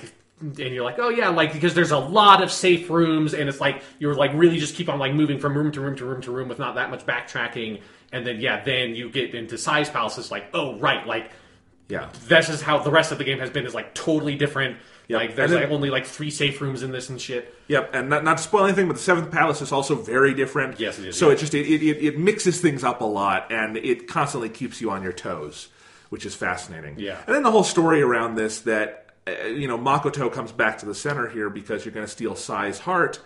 And I love all that story stuff, because it's interesting the line they walk with Sai, because they never push her to the point where she seems like a bad person. Yeah. Like the other characters you have in this game. Yeah, she's certainly no Kamoshida or anything. No, and she's not trying to do bad or anything, but you just, through Makoto, you start to see, like, it's not just that she's callous, it's that she's really lost sight her own heart, of her own sense of justice. She's a lawyer who's like in this game, like as a game, and like not doing it like because she wants to like serve justice or serve society. She's just like has been so locked in this like battle of like being a woman in a male dominated society and a like heavily male dominated profession within that society, and having to climb her way up the ranks has left her like so trying to just like one up everybody and be like the absolute top of her game. It's also one of the places where like the work culture stuff comes in, where you like very early on where you see that Sai almost never spends time at home, which is another like small bit of setup the game does all the time of like very casually, like when you need Makoto to take her data, like it takes like 2 or 3 days for that to actually happen, because like not for any like big story reason, just because she's not home, because she's just staying at the office the whole time. And it's like the game never like rests on that moment or those moments to tries to highlight them too much, but it's building up both to the game's themes and foreshadowing eventually when you come around to Sai, like how like even if she's not, this like ridiculous villain, like deep down like she is making a lot of mistakes and causing like harm in a lot of ways because she's in a very important position. Is not taking that position with the sort of like pride or like and seriousness she needs to, and is treating it too much like a stepping stone up to the sort of occupation she wants to be at. And as like even if she's not a severe villain, like she still needs to be like put back on the right track. Right. So it's another interesting one where you're technically being manipulated through this by Akechi, although you later realize that main characters are complicit in that. Yeah.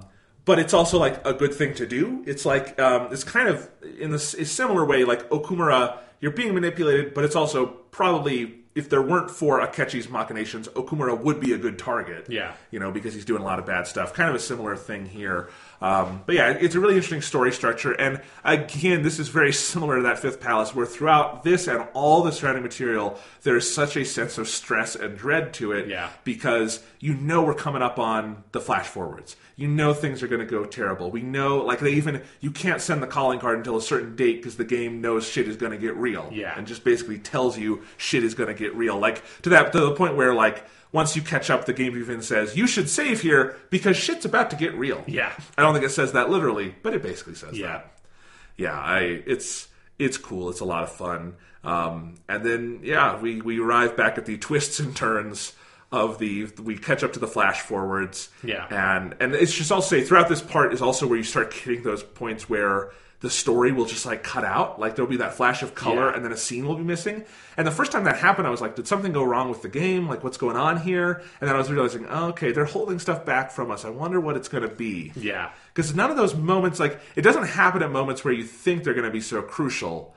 But then, something's going on. Yeah, but then it's really fun when you play the game through the second time and you know what's going on and you see like, oh, okay, yeah, that's why this happens here. Right, okay, that's when, like, that's what they're actually saying. And that's, because I like the first time that happened, like, I recognized that, oh, right, like, we must be getting close to where the like sort of present timeline is, and like we're catching back up to that moment. Also because this is where when you get like those handful like Haru's social link and Shinya's social link, the last two that you get access to in the game, if you pay attention to when the calendar is moving forward, it moves forward very slowly in the top left as it's moving back to the present day timeline, instead of just being like the way it is at the very beginning of the game. So okay, it's because like it was something I kept on paying attention to, because I was like, is this just going to be like a cheat, and it's like it's just going to keep on going past no matter like where it is? Or it's like, but no, like very specifically, it will not go past like November 21st or 22nd or whatever day it is.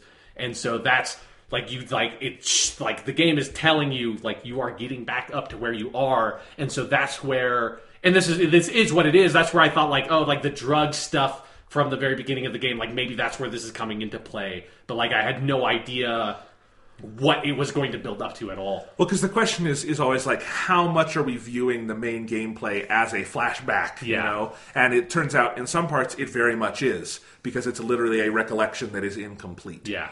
So, all right, the mind fuck of these couple of hours here, which is it's a pretty long stretch of the game. Yeah. From when you basically send that calling card to, I don't know, you're back on the streets. It's hours of scenes and things that happen. We talked about Akechi comes in and shoots you in the head. That's so good. And then, you come back and it's such a great sense of triumph, because right before like you decide to, infiltrate Sai's palace, there's this scene where all the characters are wondering, like, how the hell do we get out of this awful situation we're in after what happened with Okumura? And I said Okumura. They say it's another thing they say wrong in the dub. It's okay. Just go with the flow. I know. It's just it catches me every. I finally they said some word earlier. Oh, they're finally in one phrase they say Yakuza and they said Yakuza, and I'm like, what? Why are you doing this to me? It's Yakuza. Fuck you guys. No, it's okay. Everything else but this dub is so good. Why are you doing that? Yeah. Anyway, but what was I at? So yeah, all of that fallout with Okumura. Game. And so everything's, really shitty, and you get this one dialogue prompt where you have, like, the 3 boxes, and one of them is, like, you're basically being asked, like, what are we going to do to get out of this? And it's, let's turn the tables. Yeah. And that's the one I picked. That's why I picked too. Yeah, and I love that because it's so good. Because that's basically what you do, is it's this long con, and what it winds up being is it's like the moment in any great heist movie, like Ocean's 11 or something, where you find out you didn't know the whole plot because they were keeping it from someone on the team or something, and now we're going to turn the tables and complete the heist, and that's what happens here. And what's interesting is it's not the end of the game, obviously. There's a lot left to go, but it kicks us into the end of the game. And but yeah, once that plot starts unraveling and you see everything that happens of you actually set up a palace, and that's where Akechi was, and so Akechi only killed your shadow. He didn't actually kill the main character, and now you're back, and Sojiro was in on this whole thing, so he's harboring everyone at the cafe because he's a really cool dude now. Yeah. And Sai has been brought in on it because Makoto finally had a heart-to-heart with her and all this stuff. It is so satisfying. Yeah, and the thing I like about it is that it's actually like a good plan. It Yes. doesn't feel like complete bullshit. Like, it feels like they have established so thoroughly the rules of this universe and the way the supernatural shit works that when they start explaining this, it's like, oh yeah, that you totally could do that. Because her palace does consume that whole area, like the room where you were interrogated would be like it, like when they show you in like with Yuji at the beginning of the game going down that alleyway when you've already entered the palace. You just haven't, like, the characters haven't noticed that yet. The player has because they do like an effect on the screen or whatever. But it's like, there's all these little tiny pieces that's like, okay, yeah, like that actually works. And it's, as someone who's a huge fan of Doctor Who, I'm very well aware of how hard it is to create big plot twists based on fake bullshit. Because it's like, when you have fake technology or magic or whatever, you can just kind of do whatever you want and, like, hand wave it away and justify it to the audience in some way, but it's never satisfying when you do that. And that's where, like, the MacGuffin Doctor Who endings that really suck of, like, oh, I used the Sonic on the blah, blah, blah, and it fixed the problem. And you're like, but I had no idea that was even, like, a thing that could happen, so how was I supposed to be surprised when you did it? Like, it's just made up. We both talked about how we predicted parts of this, and that's what makes it satisfying is, and I thought, it was all going to be a palace, but that's not it at all. It's that, well, it is kind of it, that they're in an area that is part of the palace, and they switch it to that at that precise moment, and all those things. Like, it's satisfying because you do realize, even before you get there, what is and isn't possible. Yeah, and it's one thing, like, that it's not just Akechi's character design. That's another thing I feel like they get from Death Note. That's one of, like, and maybe it is the, like, best thing about, like, Death Note in, like, a dramatic storytelling sense is that, like, they build up all these rules over the course of that series that you're introduced to about how this, like, magical artifact, the Death Note, works, how it interacts with people, how it interacts with the Shinigami, and all that stuff. And so when you get into, like, the deep parts of that series, you're so familiar with how all these things work that when Light comes up with some ridiculous, insane plan that chains, like, together a dozen of these rules that you didn't even realize could interact in that way, but when he does it, you're like, there's no reason why. Like, of course, yeah, because, like, I knew all this information. It's just like you hadn't put it together in that way, and that's exactly what this does. It's like when you get that, and I love as they're explaining the scene, you have all, like, the little kind of like chibi version drawings that are like, so great. We're setting all this stuff up, and then Yusuke has that brilliant line of, like, basically, and I'm sure that he was just sitting there all cocky in that room, and it's just like this great picture of your main character while Akechi was in the palace version shooting his shadow, and you weren't even aware of it. It's just like, yep. And then that is exactly what my main character was doing, but you forgot the part where the camera zooms in on my face, and then you give it a little smirk and go, and then it cuts to the end. It's so good. It's so good. It is such a great reveal. They also take their time with it in good. It's not too slow, but they do take their time with it to make sure you kind of understand all of it, and it sinks in. Because also that, like, them explaining their plan is wrapped up in, like, them explaining how all this shit works to Sojiro and Sai, which I think is a good way to sort of, like, justify narratively like why you need to talk about some of these rules in a very basic way in case the player has forgotten them because it hasn't come up in such a long time. And then I also love all of Sojiro's reactions to like him realizing that Morgana like can talk and all that stuff. He's like, wait, you mean our cat? Like, what? It is interesting because even in like Persona 4, for instance, when Dojima, he learns some of what's going on with the TV world, but you never have the sit down of like, I go into TVs or something. Like, he never gets that in on it. So I didn't really expect Sojiro to get that in on it. And they don't bring him into the metaverse, at least so far. But not that I don't know if they do. I'm just saying in what I've played, they don't. But like, can you imagine what his Phantom Thief outfit would look like, though? Oh, it'd be great. It'd be so good. Just be a longer beard. Yeah. Anyway, but no, Sojiro, like, all his reactions, because again, adult characters in Persona games don't generally get this close to it, you know? Yeah. So you're right. It's such a joy to go. And again, they earn that joy. Like, we go through a very dark part of the game, and then there is this triumph of them turning the tables, and the game allows itself to be kind of light and light on its feet for that part of the game. Yeah. And it's so much fun. It's so much fun. Yeah. It's just, and like, just going back to that, like, when I just love so much, because we haven't talked about it much on the podcast yet, but the main character of this game is so good. He's so fucking good. He's such a fun character to be because he just has so much fun being as cool as he is. And it's kind of like, like Narukami in Persona 4, the main character, is the coolest dude on the planet, but he's never really aware of it, and that's part of his charm. What I love about the main character, Persona 5, is like, he's the coolest dude on the planet, but like, most people don't notice that about him, but he 100% knows just how fucking cool he is. And it's that moment you get at the end of that cutscene of like, when it reveals like how you actually survived, and it's just him sitting with his legs folded, arms crossed, in this empty interrogation room as Akachi's like walking out the door, not realizing how he's been completely fooled, and the camera zooms in on you, and I haven't watched the cutscene in English, but the Japanese voice actor gets so much across by just going, and like, because that's half of like your main character's noises he makes in the game is just, but there's so much conveyed of like confidence and satisfaction in that one sound. That's just like, in the smirk. There's so many good smirks he gives in the game. Because also when you get to this section, you get to rewatch all the cutscenes from the very beginning of the game of him being super badass and like jumping through the painted glass window and all that shit. He's so good. He's so cool. It's such a great character design. I also just got to say, as someone who wears glasses, I like that we have a character this cool for whom glasses is a very key part of his ensemble. Sure, yeah. That glasses are like, he doesn't need to put on the glasses to see through the fog, because it's like, that's just part of who he is. Exactly. Like, Narukami wears them in select circumstances. This guy, he doesn't wear them in the castles, or in the palaces, but he's got glasses on him. They're cool. Yeah. I will probably, I'm going to have to get a new pair of glasses at some point. I might be inspired by what my as I've named him, Minato Arisato wears. Yeah. He's great character. You're right. And that little smirk scene, like, that was in the trailers. And once I got to that, I was kind of sad that they put that in there because I was kind of waiting for where is that going to show up. But it didn't dilute how great a little scene that is. Because it's just because again, it's after you've had all this stress about like all the situation, largely with like how bad dire straits the Phantom Thieves are in. And then also just all the stress of like, is my character dead? Like, what is going to happen? And then like, as like the culmination of you finding out, oh no, like I've made it out, is you getting this brilliant scene of him just there, the cockiest motherfucker in the world.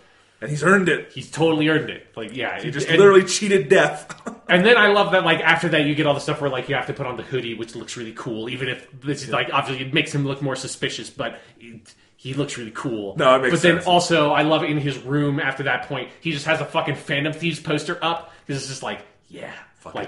We're in the last stretches of the game. I'm going to like wear it with pride because also there's like 20 people that live in this town that know that I'm the leader of the Phantom Thieves because I maxed out all my social links at this point. So it's like, it's still a big secret, but it's not as big a secret as it used to be. Right. It's fine if he could just say he's a fan. Yeah. Right.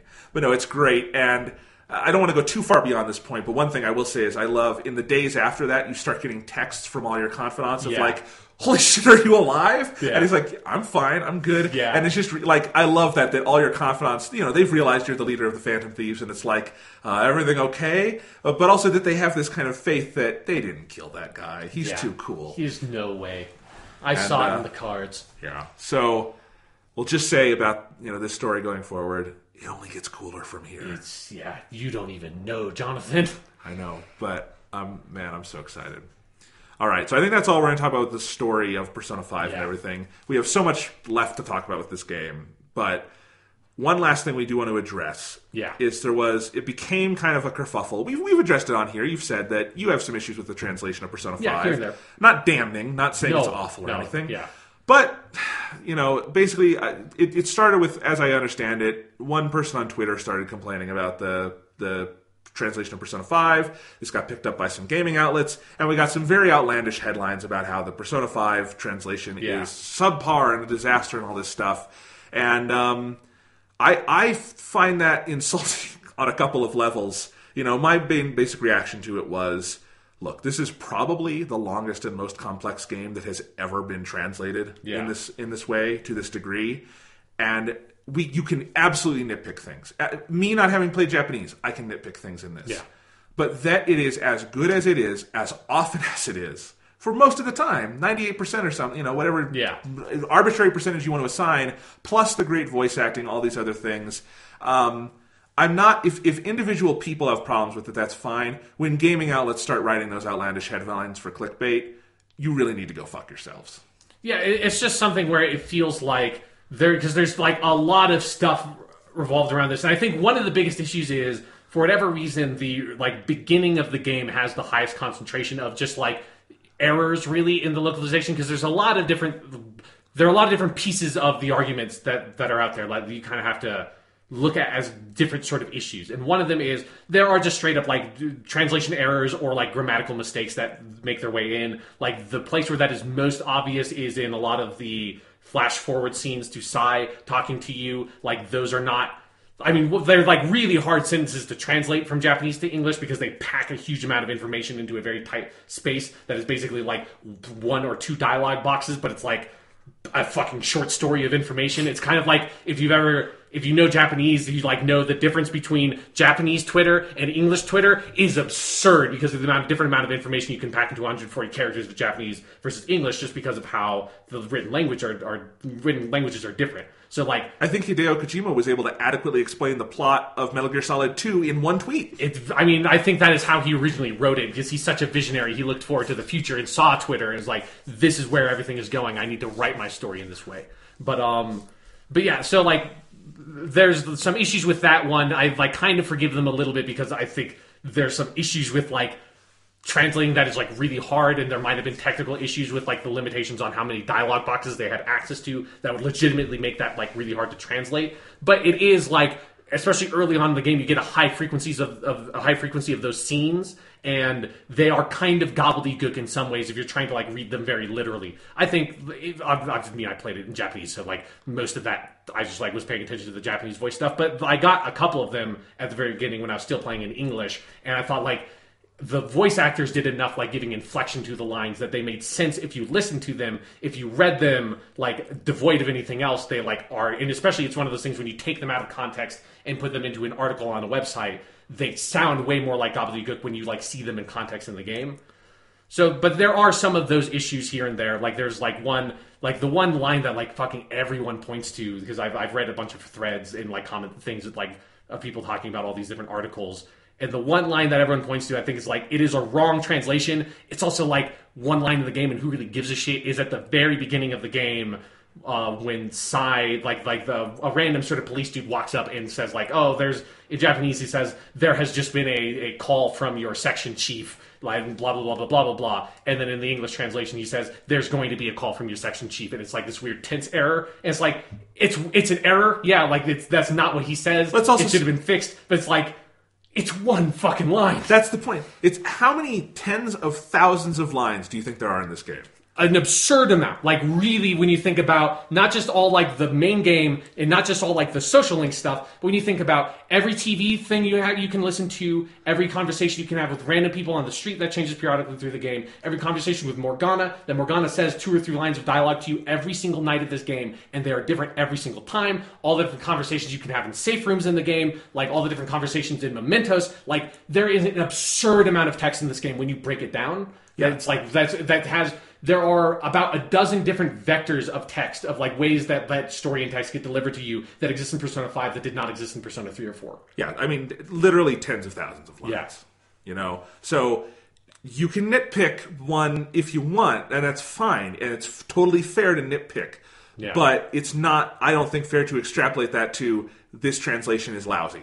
No, yeah, I definitely don't think so. And it is one of the things I do kind of have, like, wish was better about the localization is there are parts of the game that, like, very much feel like, oh, this was, like, translated by someone different than these scenes, and it's something where, like, the social link scenes to me are by far the best localized scenes in the game. I don't know why that is, but, like, they pop the most. That's where, like, they best capture Futaba's speaking style in English. I feel it is in her social link scenes. They're really well written. Yeah, they're really well written in the social link scenes, and then in the main story stuff, it feels like she gets kind of graded down a little bit. Like, it's like her character doesn't spike out as much as she does in, like, Japanese. Like, she still talks that way, but it's not getting translated quite the same way. I think that is an issue. It's not a huge problem I have with it, but it is an issue. I mean, yeah, you know, and they're totally, and I've been upfront about issues I have with the English. You know, there's the issue with they pronounce things wrong. There's the issue with whatever the fuck happened with the compression of the audio. It gets really bad midway through the game and then gets better a little bit. But like the compression of S's in particular, because it's not in Japanese. No, you don't hear it, so that's weird. You know, there's issues like that. But you know, end of the day, even if they had gotten years to do this localization. You know, not a couple of months or whatever. This is a Herculean undertaking that this industry really has never had a comparable thing to Persona 5 in terms of having to translate. And to me, it's that the game is reads and sounds as good as it does, as often as it does in English, which is the vast majority of the time, that you and I can sit here and have these long, in-depth conversations about the themes and story and characters of this game, and we never have to stop and be like, you're never stopping me and be like, no, Jonathan, it's totally different in Japanese. Yeah. They didn't. In the way that, like, if we were having those conversations about Final Fantasy 15 and you had not also had the Japanese dialogue on, like, you are literally talking about 2 different scenes at different points of that game based on whether or not you're talking about the English translated stuff or the original Japanese dialogue. They're like, they say completely different things. Or like, you know, anime in the 90s in America, like Dragon Ball Z or Pokemon or Yu-Gi-Oh! Or something like that, where they would dub it in a way that would just change the story. Yeah. Or just change the characters or something like that. That's so not going on here, and so it's like, it is just about the conclusions you draw, where no, this is not a perfect localization, and I have trouble, frankly, imagining a world where it could be anywhere near perfect given the size and scope of this game, and that, you know, we thought there were a lot of delays. It's actually pretty amazing this is only like 6 or 7 months after the Japanese, given how big a translation job this was. Even if they had access to it earlier, which I'm sure they did. But like, you know, are there things that could be better? Absolutely. It just annoys me that people want to damn it for that when there's so many good things in the localization. It is so readable, and it is so, you know, they translated everything, and I think they put such hard work into it. Like all the things they translated about, like the graphic design of the game that we talked about the first episode. I feel like that does not get enough credit of like that. Like they had to change a lot of the menu stuff, obviously, to convey English information. They had they put English sound effects into the game instead of the Japanese ones. They put they translated all like the blurbs and kept all those. That's like there's a lot of like really complicated stuff going on in the localization that, again, most games don't even really have to deal with that. You just kind of have to translate the text, and like if you're doing voice stuff, you have to do voiceover. But you don't have to like translate graphic design elements that frequently. You don't have to translate like sound effects popping up that frequently. And that's stuff they did really well. And I would also say the voice acting is by and large utterly fantastic, as it always is in the Persona dubs. Yeah. You know, and they also gave you, you know, dual audio and all this stuff. I don't know. Yeah. It's yeah, it's as often happens with internet analysis, people really want to focus on the trees and not the forest. Yeah.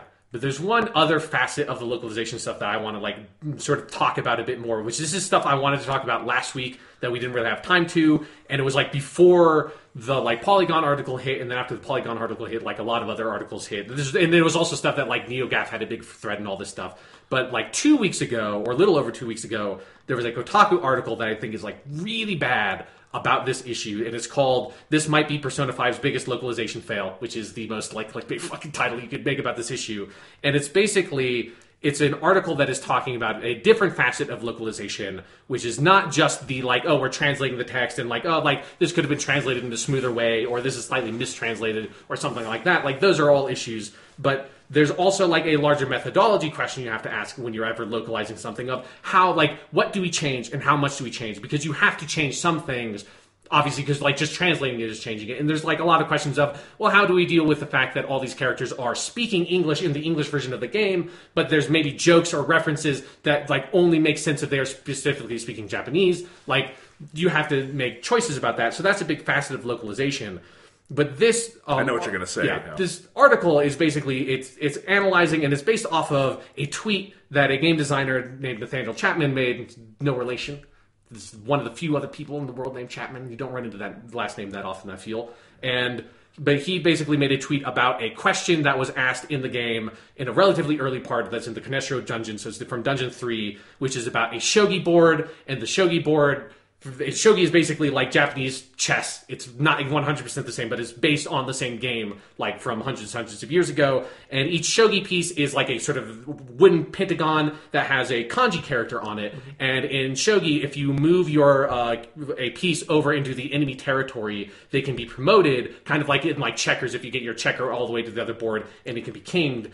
But like different shogi pieces can get promoted, and when you promote them, you flip them on their opposite side. On their opposite side, there's another character. So the question is about the pawn piece, and its flip side has a character that's this very simple character. And the question is basically, like, what is this character? What is like this character's like as a cursive version of what kanji? Because it's like a sort of like diminutive version of a like ancient kanji, and it's a small bit of like shogi trivia that most Japanese people would have no idea about, in the same way that like most English people have no idea anything about chess. And so like it's that kind of question, and the answer to the question is gold, which is important because because most of the test questions are actually related to whatever's going on in the story.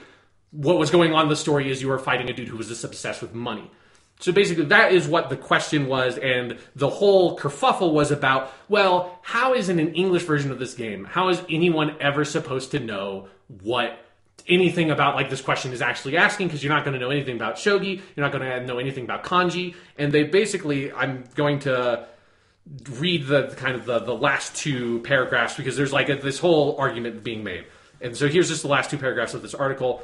But here's the rub, as Chapman, again, no relation, goes on to point out, even if the translation had been accurate, because there's a whole accusation that the translation was not accurate, even though if you go back and you look at the Japanese the Japanese text, which I did, because you can very easily find it online, it is 100% accurate translation of that question, and his qualms about that are totally false. But if the translation had been accurate, what the hell is this doing in a game being sold to an American audience? The object in question here is a piece from the popular Japanese board game Shogi, a minorly tricky bit of trivia if you grew up in Japan, as Chapman notes, but completely impossible if not. In this case, leaving the question exactly as it is in Japanese would fundamentally alter the player's experience. This is where the art of localization, as opposed to straight translation, would preserve the experience. Had the question simply been removed and replaced with a question about, say, the origins of chess piece, it would have given American players the same type of challenge as is being presented to Japanese players here. Can I react to that? Yeah, go ahead. React to that, because I had a very strong reaction to it. It's really stupid, for one. It's extremely stupid. It's built on a false premise with the translation issue, so that's one. Two, shogi is extremely important to this game. It appears all over the game. Yeah. One of the main characters. This and other Persona games often do. You don't know the character Hifumi yet, who is a shogi master. Yeah, who is trying to be the first woman shogi, like professional shogi player. But you will meet her later, and it is important that they introduce the idea of shogi at some point. They do it here. So that's issue 2. 3, I don't know what I was going to say, but like or 3, as you said, it ties directly into what we're doing with Kaneshiro and all of that, because as you're very right that the test questions in this game are very tied to story, and you can often make just guesses. I don't know what that kanji is, but gold makes sense because that's a thematic thing going on here, because I just did the palace where we're in a literal vault of Scrooge McDuck gold. Yeah. So all of those things, and this game is so rooted in Japanese culture and in those ideas that no, it would not be good localization to just change that to an American thing. That doesn't work. In fact, Persona 3 tried that a little bit in its localization back in the day, and those are the roughest parts of the Persona 3 localization, as I'm sure the team at Atlas USA would be the first to tell you, because the parts where like they try to refer to people as sophomores and juniors and seniors, for instance, makes no sense if you know the actual Japanese school system. Because there's just this whole mysterious implied freshman class, because you're using English in American like denominations of high school grades, that like there has to be a freshman class or there wouldn't be sophomore, junior, and senior. Where are all the fucking freshmen? It's the biggest mystery at the heart of Persona 5. I haven't solved it to this day. It is, and in other parts of Persona 3, they do change test questions and things teachers are teaching, for instance, to make it more palatable. But frankly, because you're already in the knowledge this is a Japanese game set in Japan, if you know anything about Japan or that are frankly culturally aware of what you're playing, it just becomes more confusing. So, also, if you know anything about Persona, all of the games are full of test questions that English or Japanese you're never gonna know off the bat. Most of the fucking questions in the game have nothing to do with like specific Japanese references, and you're like the first question of the game is about like Plato's theory of the tripartite soul or whatever, and trust me, when you are fucking playing this game in Japanese for the first time and you run into that as the first test question, you're like, this is intimidating as shit. I'd like have to find a way to fucking Google this question to figure out what the answer is in Japanese. Yes, and they even have that network feature, which is cool, where you can see what other people have answered, and you can use that if you want to. So the game, that is just such a fundamental misreading of Persona in general, of this game in particular, of the specific circumstances around, I think, what good localization is, which for me, cultural preservation is a huge part of that. You know, if I ever see subtitles on a movie that change the local denomination of money into, like, dollars or something, go fuck yourself. That's impossible to figure out what you're talking about at that point, because that can change on a whim. So, just... That's a bad article, and I generally think Kotaku is good about Japanese games with that stuff. That's a really shitty article. It's a really bad article for like a number of different reasons, but like the main reason I wanted to bring it up was because like I have seen those kinds of arguments also being made about the localization stuff, and like that's where it's like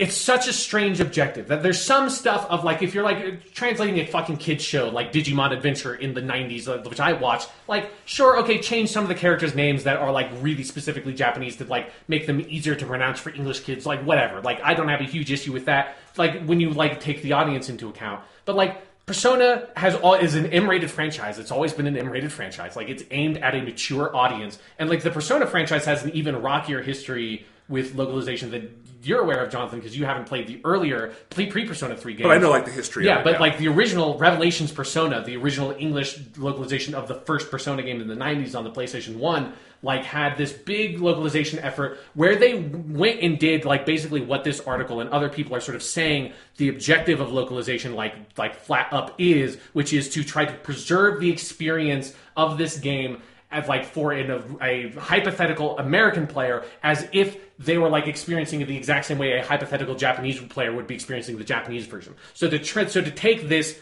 like what they're saying the localization effort and like objective is to take whatever this experience is that a hypothetical average Japanese person has with this Japanese game, and take that experience and translate that experience to a like the same equivalent experience but for a hypothetical American player of this Japanese game. And that's an absurd thing to try to do, specifically about something aimed at an adult audience that is so inextricably tied to Japanese culture, history, society, and politics as a game like Persona 5, which as far as like any video game I've ever played, or like kind of almost like anything I've ever seen from Japanese culture, is so tied into the specific issues facing contemporary Japan that like the idea of you trying to do that leads you down the path that Revelations Persona did, where they straight up, they like changed the name of the setting, They pretended that it was set in America. They changed one of the characters to being black. They changed all the characters' names to being American names and tried to basically pretend that this extremely Japanese game set in Japan, starring Japanese people, concerning Japanese social issues, was actually a game set in America, starring American people, but like discussing nothing of interest because you can't translate those social issues to just being an American social issue because that's not how fucking culture works. So the idea of, well, let's take this Japanese thing that is in this Japanese game and make it an American thing for the American audience because the American audience apparently is too fucking xenophobic or stupid and too resistant to learning something that's like, well, why the fuck should I ever have to look up what shogi is, assholes? Make it a question about something I understand. It's like, you're playing a fucking Japanese game. Did it not tip you off that the person asking you this question is named Kawakami? Like, look up shogi. Take this opportunity to learn something about the culture. Like, that's why you should be playing a game like this. If I had not played Persona 4 and Persona 3, I wouldn't have been able to play Persona 5 in Japanese because I would have never taken those fucking classes. Because one of the things that got me, like, put me over the hump to actually try to learn it was because those games got me so interested in the culture and in the history and the society of Japan that I was like,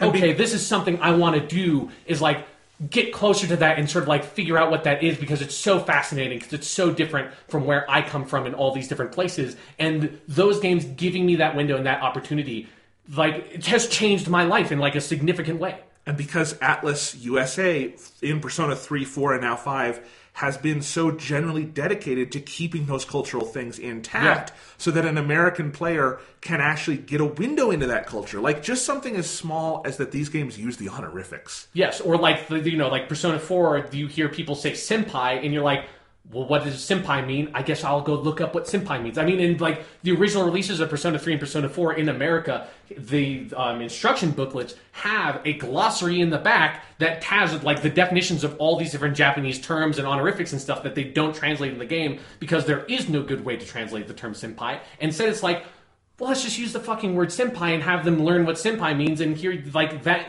is such a better way of doing that, as long as, again, you take the audience into account of, like, they're not selling this game to a bunch of 8-year-olds. You can trust the audience to be smart enough to be able to learn what this Japanese word and concept is, because it enhances the story so much. It highlights the relationships between the characters so much when you get to understand what the term senpai means to the culture, and that there's no direct equivalent in American culture, so you can't just say upperclassmen, because that doesn't mean the same thing that senpai means. Exactly. This kind of argument makes my skin crawl so much, in part because I've been in academia. I have a master's degree in film studies, and my master's and my undergraduate were in Japanese cinema and stuff, and so I can study this stuff, and it makes that job of studying and trying to learn and educate others actively difficult when people decide to be jackasses about translation. Yeah. Frankly, I get that a lot. Like, when a great example of this, I brought up the money issue earlier because this is a specific thing I've run into, is the films of Takeshi Kitano, who we love on this podcast. Yes. We talked before, Beat Takeshi. Fucking yeah. His films, a lot of them are not available in America. That's not the specific issue I'm talking about. So I have most of my collection of his stuff I've imported, and the easiest place to import a lot of them from was the UK. And so I have his first 6 films. I have the UK DVDs of those, and the subtitles on those films are awful, and there's a lot of issues with them. But one of the easier issues to point out is that whenever money is cited, and in Yakuza films, it's actually pretty good to know what they're talking about in regards to money. Yeah. For obvious reasons. It tends to be a pretty significant part of the plot. Yeah. When you're watching a movie about organized crime. Yeah. The way you should translate that is if someone says 600 yen, you write in the subtitles 600 yen. Yeah. And you let the viewer figure it out from there. Yeah. If you really want to go beyond, you can maybe put a little translator note at the top that says the conversion rate is roughly blah, blah, blah. If you really want to do that, you can do that. If you want to be cute, yeah. But what they did on those DVDs is they translated it to pounds. And so whenever they cite money in those films, I have to turn off the subtitles and try to listen. And sometimes it's hard because these are films from the 90s and the audio isn't great. Yeah. Of what is he specifically saying, the number of yen? Because that means nothing to me. I would have to figure out what the exchange rate was from yen to pounds, not when the movie was made, but when they made those subtitles. Yeah. And it means nothing because that changes so often. And it's him saying he needs 24 pounds from this guy, the Japanese Yakuza dude saying that is so ridiculous. But that's the same translation philosophy we're talking about that article preaches. Plus, it also, like, egg on your face when all of a sudden the next Yakuza movie from Takeshi Kitano is set in the UK, and he's having to ask some people for yen and other people for pounds. How do you even deal with that now, assholes? Yeah, no, I mean, it's a real issue, and, just the goal of translation and localization should be just to make it as clear as possible. I think that is the one North Star.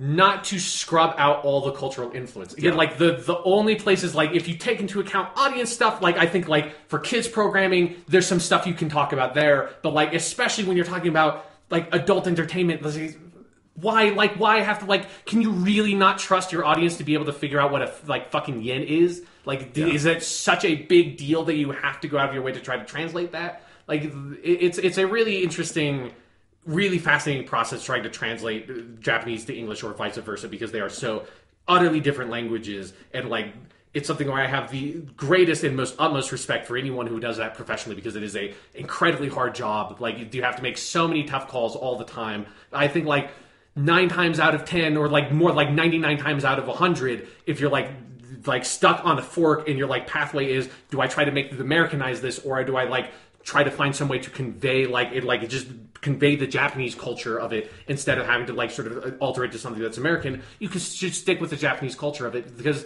that has the opportunity for the audience to learn about Japanese culture if they're not already familiar with it. Or if they are familiar with it, it's not going to piss them off. Art is one of the greatest, maybe the greatest windows unto culture. Yeah. And the reason we study foreign games and films and books and all that is to get those windows onto culture and to other aspects of the human experience. And the goal of translation, again, should be clarity above all else. Sometimes clarity does mean you have to change things a little bit, but sometimes it means you just leave it as is and expect people are smart enough to figure it out. Yeah, like I, just went through the experience of reading Romance of the Three Kingdoms and now watching a admittedly poorly translated subtitle version of that, like, very hard to find DVD release, which I have no problems with. Like, I was not expecting that to be some flawless fucking subtitle treatment of that thing. I just am happy to be able to watch it at all, because it's also, that's a lot of work. Someone had to do a lot of work to translate fucking 84 episodes of this goddamn TV show. But, like, one thing I really loved about reading Romance of the Three Kingdoms and now watching the show is getting this window into Chinese culture, which is the kind of stuff that got me into playing Persona and then watching anime again as a thing that, like, because I went through a big period in, like, high school and stuff where I didn't watch any anime at all, when I watched it all the time, like Dragon Ball and Yu Yu Hakusho and stuff when I was a kid. And then when Crunchyroll came around, played Persona, started watching Crunchyroll stuff and be like, oh yeah, like, I can learn this language, I can learn pieces of this culture, this is so interesting. And now I'm getting a little bit of that with Chinese culture. And I'm just thinking about, like, if you had this translation methodology, like, there's all this stuff, if you, like, took all these phrases that they say in Romance of the Three Kingdoms that are, like, I presume are just, like, Chinese sayings, that, because they say them all the time, that don't have an easy American equivalent, but you tried to find, like, some English equivalent of them, I would then go through life without ever, like, being able to, like, encounter a situation and think, like, oh man, he's really trying to throw an egg against the hard rock this time, huh? Because that's not a thing any one American person has ever said ever in their life, but it's an amazing fucking saying to say about, like, someone who's trying to go against you in a battle and they have no idea what they're going up for because you're way more powerful than they are. And I love that saying to death, and I would never know it if they had used this localization methodology. Yeah, I mean, the thing that got me into Japanese culture, weirdly, was not watching Dragon Ball as a kid, which I never got into. Yeah. But a little later in life, like when I was in middle school and high school, so still a kid, but, older kid, like teenager, was watching Dragon Ball Z in Japanese on, like, the DVDs with the subtitles. And, Funimation, I can criticize things about their dubbing methods for Dragon Ball or whatever. I think they've come to a very good place with it at this point. But for those subtitles, they allowed this translator, Steve Simmons, to do a very literal, very clear translation of Dragon Ball where he kept the honorifics and he was very good about making it as clear as possible, like, didn't even translate the puns that, like, Kaio-sama would make, like, the note you're talking about, like, this means this.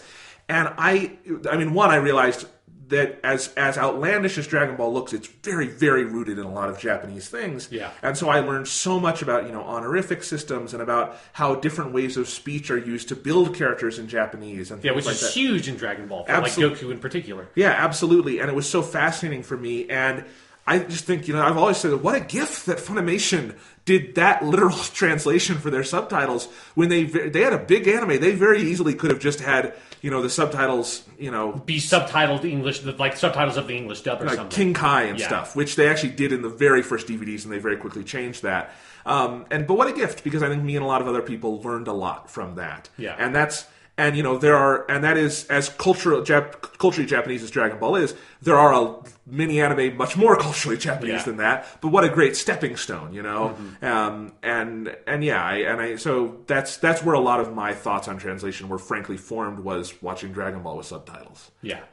Or the years I would spend on anime before we had Crunchyroll and with fan subs and figuring out different methodologies there. The dark times when I was not around for Dragon Ball Z fan subs, but the best example I've ever heard is Vegeta calling the androids candy ass faggots. It was a weird. It's the experience the Japanese people get. It's like we're trying to translate the experience that a hypothetical Japanese person listening to Vegeta insult Android 20 would have, and then like translate that for a hypothetical American person. And of course, this phrase is candy ass faggot. Obviously, that's the only English phrase that could possibly convey the nuance of the Japanese in this specific instance.